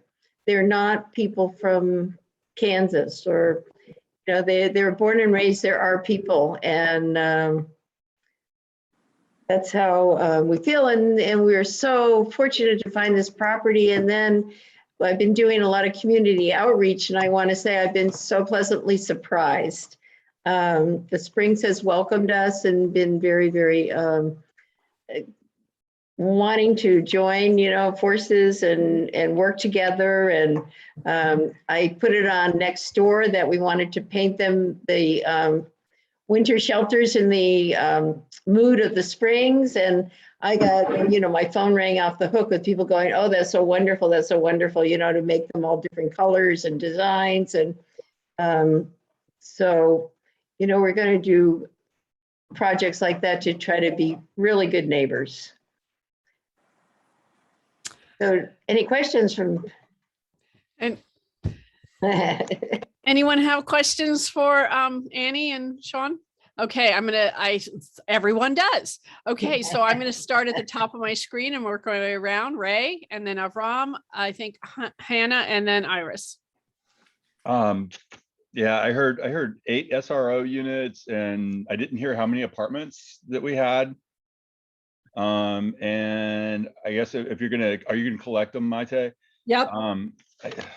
Dang it, there was one other question on my mind. Oh, I was just making up. It looks like a great facility. It looks really nice, and it's beyond basic architecture. So I appreciate the input there, and I think it will be. I think that providing a quality facility will help go a long way for the mental state of people. We all deserve to have quality facilities. So that's it. It's a 4-story building, right? That'll be one of the largest on that strip, I believe. Yeah. Oh, the other question I had, I don't know if Maite is going to collect these all, and then I'm going to collect them all and then feed them back to you, Sean. So the other question that I had was, has planning been receptive to your phase 1 proposal? And okay. How soon can they get? Will that be happening this winter? Is now. Yeah. Okay. Thank you. Avram, I think you're next. I forgot the order that I said, so go ahead. No, you got the order right. That was good. I guess it's an adjunct question to our vice chair, will it? And that's the 4th story. Are you applying for a variance?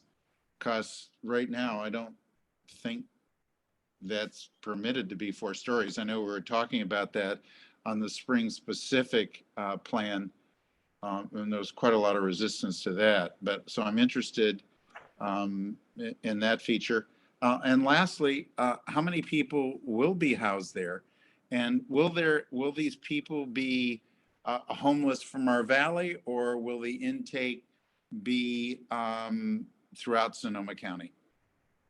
Thank you. Hannah and then Iris. Yeah, I was just wondering who will be providing the services. You said you're going to be providing wraparound services, so I was wondering if that's your organization or if the county will be providing that. And the plan looks beautiful. Thank you. Iris? Sorry. Actually, a little detail. Are the little single room occupancies, are those going to just go away? And then the fruit trees will be there as a little orchard? That's one question, because as a gardener who's made a lot of mistakes, I know they get bigger than we think. So I don't want them consuming the little houses. Yes, and definitely, you know, homelessness is not just a problem of the city of Sonoma. It's definitely a problem in the valley, and we do have homeless in the valley. I'm pleased that the Springs are able to be a home for this facility, because quite frankly, I think you would have had a lot of trouble putting it into Sonoma. And I think it is indicative of the spirit of the Springs that we would welcome it. And it looks great to me. I'm really pleased to see it there. Thank you. Thank you. So some of the questions that I've heard are the number of apartments that'll be available.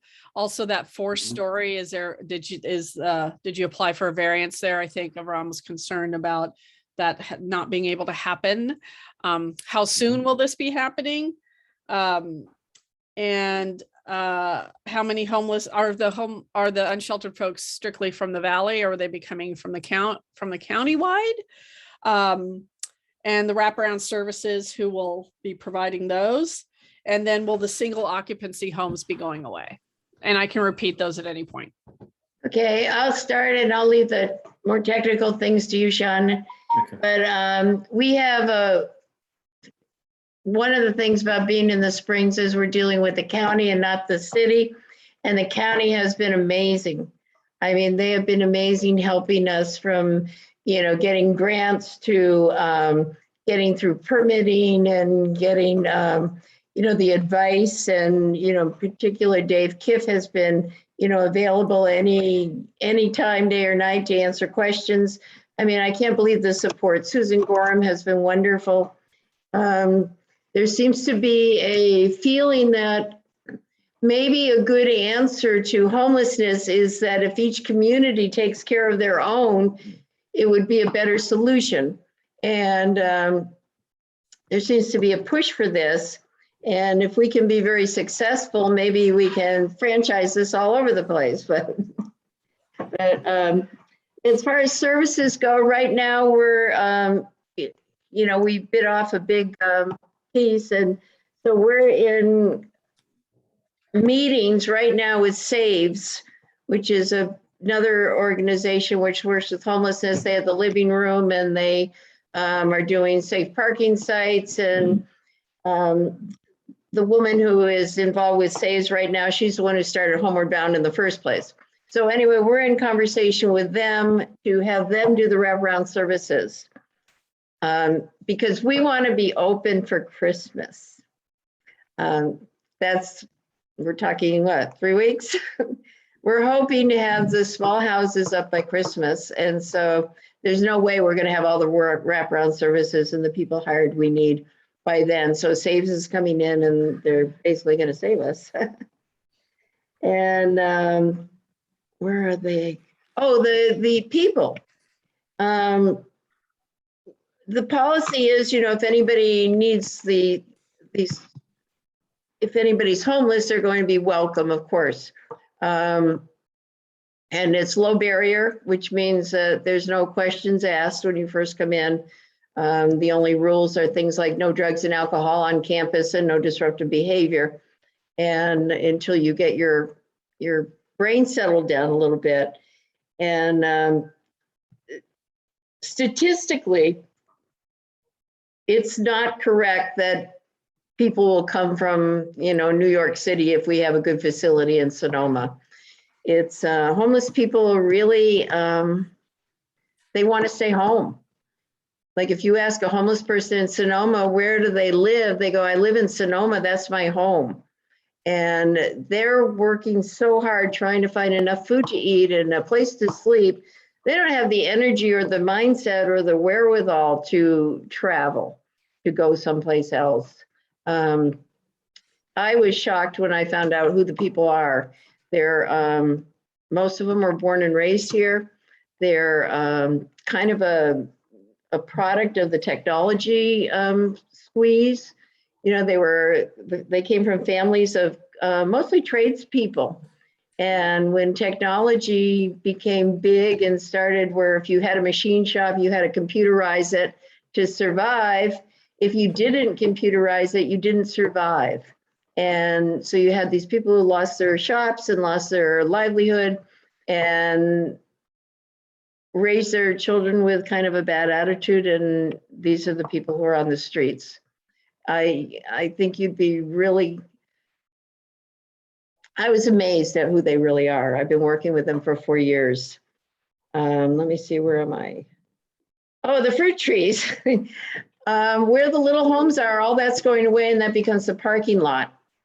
And there will be, the trees will be in the parking lot. But for when they're in the little homes, I talked to Svcac Liaison, and he says, oh yeah, we'll just put big pots out there for the winter and make it look good and make it comfortable. It's been really fun going around meeting the people in the Springs who I thought would be asking me 100 questions and challenging my, what do you think you're doing? And instead they're going, oh, we'll get you some big pots of fruit trees and put them in there. And then I've had more gardeners come and want to talk about putting a garden. We're going to do a wall garden on the apartment building and, then do a garden to table kind of training in the kitchen. And more people want to join in that. And like I said, with the artists. Anyway, Sean, you can talk about the permitting and the numbers and the size and all that, because I think we got that pretty handled, but. Yeah. Okay, so in terms of the number of units that we're going to be doing essentially 8 of the SRO, let's call it single rooms. Each one will have a little bathroom or little restroom. And then in the apartment building, each of those apartments are 1-bedroom apartments. They're 300 square feet each, and there'll be 32 of them. In terms of the height of the building, what we've looked at is that under the code, because we're doing affordable and very, very, obviously very low income, we can go 15 feet above 35 feet. So theoretically, we can go up to 50 feet. But what we've done is we haven't gone up the full way, because the plan is that we will be inhabiting some of the attic space at the top, because we are mindful of the sort of perception of the heights. So what we have done, which we could share with the group at a later date, is we've actually done simulations of AutoCAD, well, essentially a rendering showing inserting the project into Google Earth, into virtual reality, so we can actually see what you see from all different parts of the street, down the road, the next door neighbors, all around. And you can see what kind of impact the building's height at the back would have, because that was something that was quite critical to us, to make sure that we kept in line with the kind of feeling of the Springs area. But in order to accommodate and to maximize the overall, let's call it the developable area, we felt that it would be quite a good idea to go a little back, but again, inhabit the attic spaces, so that In fact, we won't go as high as 50 feet. It'll be a lot lower than that. It's probably closer to, 43 feet or something of that nature. So that piece of the puzzle. What else? So essentially, and then in terms of planning and permitting, right now we are busy with the county with design review, and we haven't had any pushback. We are going through, we're doing an administrative process specifically because it's the emergency shelter. And we again are mindful of how we use that building or that piece of land. So one of the things we're doing to get the thing started is we're going to be grading only half the site at this point, because again, we have to mitigate stormwater and stuff like that. So we're grading half the site. We're putting in a little raised boardwalk. So that raised boardwalk is for ADA as well as just to make sure that we have a very level surface. Then once that's done, then we start the units, and we'll start with the first 5, and then we'll kind of move our way through like that over time to get it all built out, etc. And we will also start with the restroom trailer and with the tent. And then the concept is that those little units will stay in place whilst we're under construction on the main facility. So, and then as soon as we've completed the main facility, we then remove those and install the area for the parking. And then again, looking at parking and stuff like that, we're looking at what we call low impact surfaces. So it'll be permeable paving, allowing for water infiltration. The soil conditions there are actually pretty good in terms of infiltrating water. So, I mean, we were doing some test holes the other day, and we've got our geotech reports back, and they're actually pretty good. We don't have any real issues with foundations. So, yeah, right now we're on track. We're on track to getting the little quick havens, the first 5 up as soon as humanly possible, and we are working very, very closely with the county on that. Are there any other questions? No, I think you got them all. We'll go to public comment, and then we'll come back for final comments from the council. Yes, I do see a raised hand already, but members of the public who wish to make a comment, please use the raise hand feature. Para los miembros de la comunidad que desean hacer un comentario, por favor, utilizar la aplicación de levantar mano. Let me get the timer on screen. Kathy, go ahead and make your comment when you see the timer start. Okay. All right. Yes, I'm very familiar with this project as I live adjacent to where you propose to build a 4-story structure next to single stories along the back on Fairview and along the side on Manzanita. There are only single-story structures, and a 4-story structure in that area is going to be impacted. It's interesting that alongside the 2-story structures on Encinas Lane, you project to just have a parking lot. And that's really something that I'm not very pleased with, that transition of height, because it's not in keeping with the additional neighborhood. Seems like you have really just focused everything towards the street and not towards the neighborhood. You're concentrating what works from the site of Highway 12, but that's not the only neighbors that your parcel will be affecting. So I thank you for your presentation, and believe me, my neighbors and I will be looking at it very carefully, and we would like to meet with you. I would like to put together a meeting of everyone who bounds your property, not just Manzanita and Fairview, but our Encinas Lane neighbors as well. Thank you. Thank you. Are there other public comments?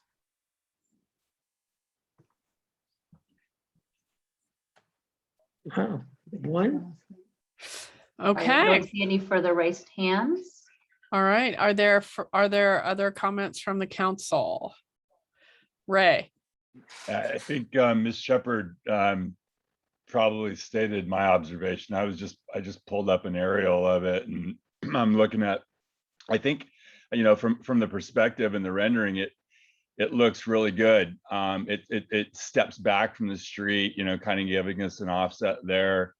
But I'm almost wondering if the relationship shouldn't be reversed, so that, because as time develops, I can see the street front developing to higher scales. We already have proposals for that down the road.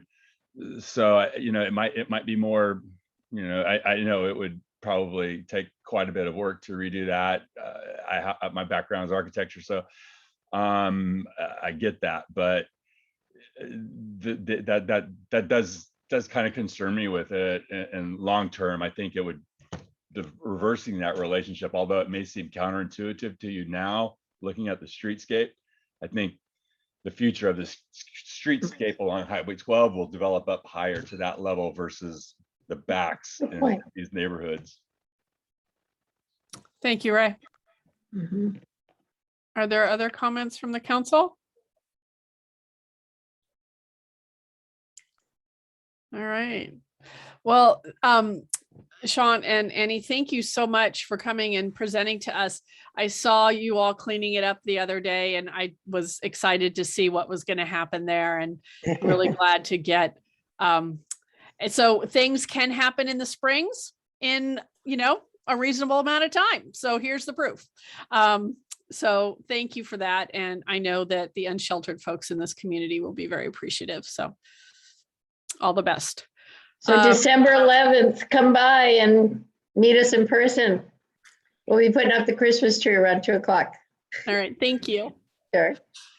Okay, so I'm going to close this item and move on to considerations of future agenda items. Is there anything from the council that you want us to consider for the future? Remember, we have that list that's still going, but we'll always add to it.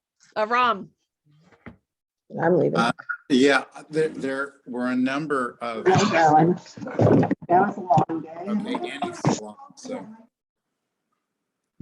Oh, good. Okay. We did have one letter from Jim Price earlier.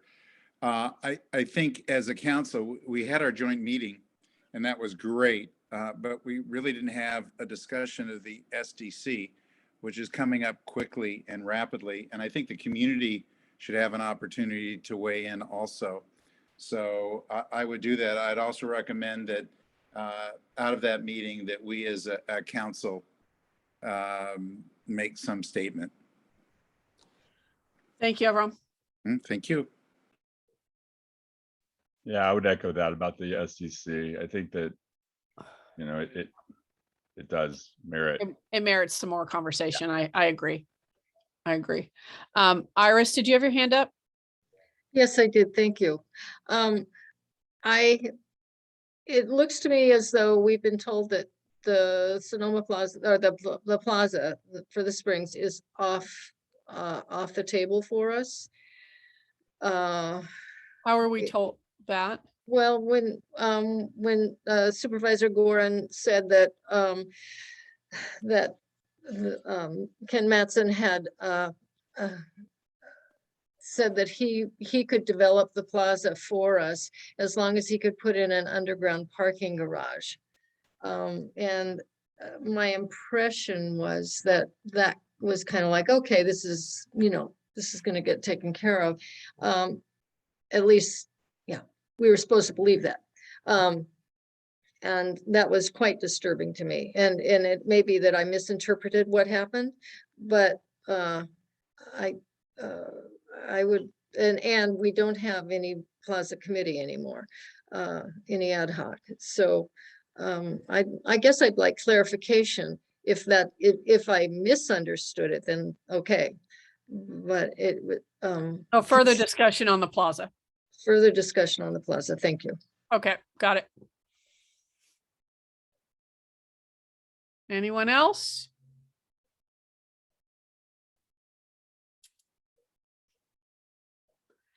Okay. I want mental health to come back. I'll push it out a couple of months, but I think they need to come back with, and we need to have further conversations. So I'm adding that to the list.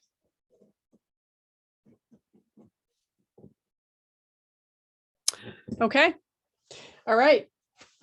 Again, thank you all for the very sweet surprise. I'm just still completely overwhelmed. So thank you. And I don't overwhelm easily. So that's I was surprised. Okay. I think we are to the adjournment. So let me thank everyone again, KSVY, Supervisor Gorin, Lynn Marie, the interpreters, Karina, the group, the audience that participated tonight, all our presenters. Thank you so much to everyone. And I need a motion to adjourn. I'll make a motion to adjourn. Why, thank you, Ray. Is there a second? I'll second. Thank you, Iris. All in favor? Aye. I hope you all have a wonderful December, and we'll see you in January. Thank Good you. night, all. Happy Bye. holidays, everyone. Bye. See you next year. Happy holidays. Happy holidays.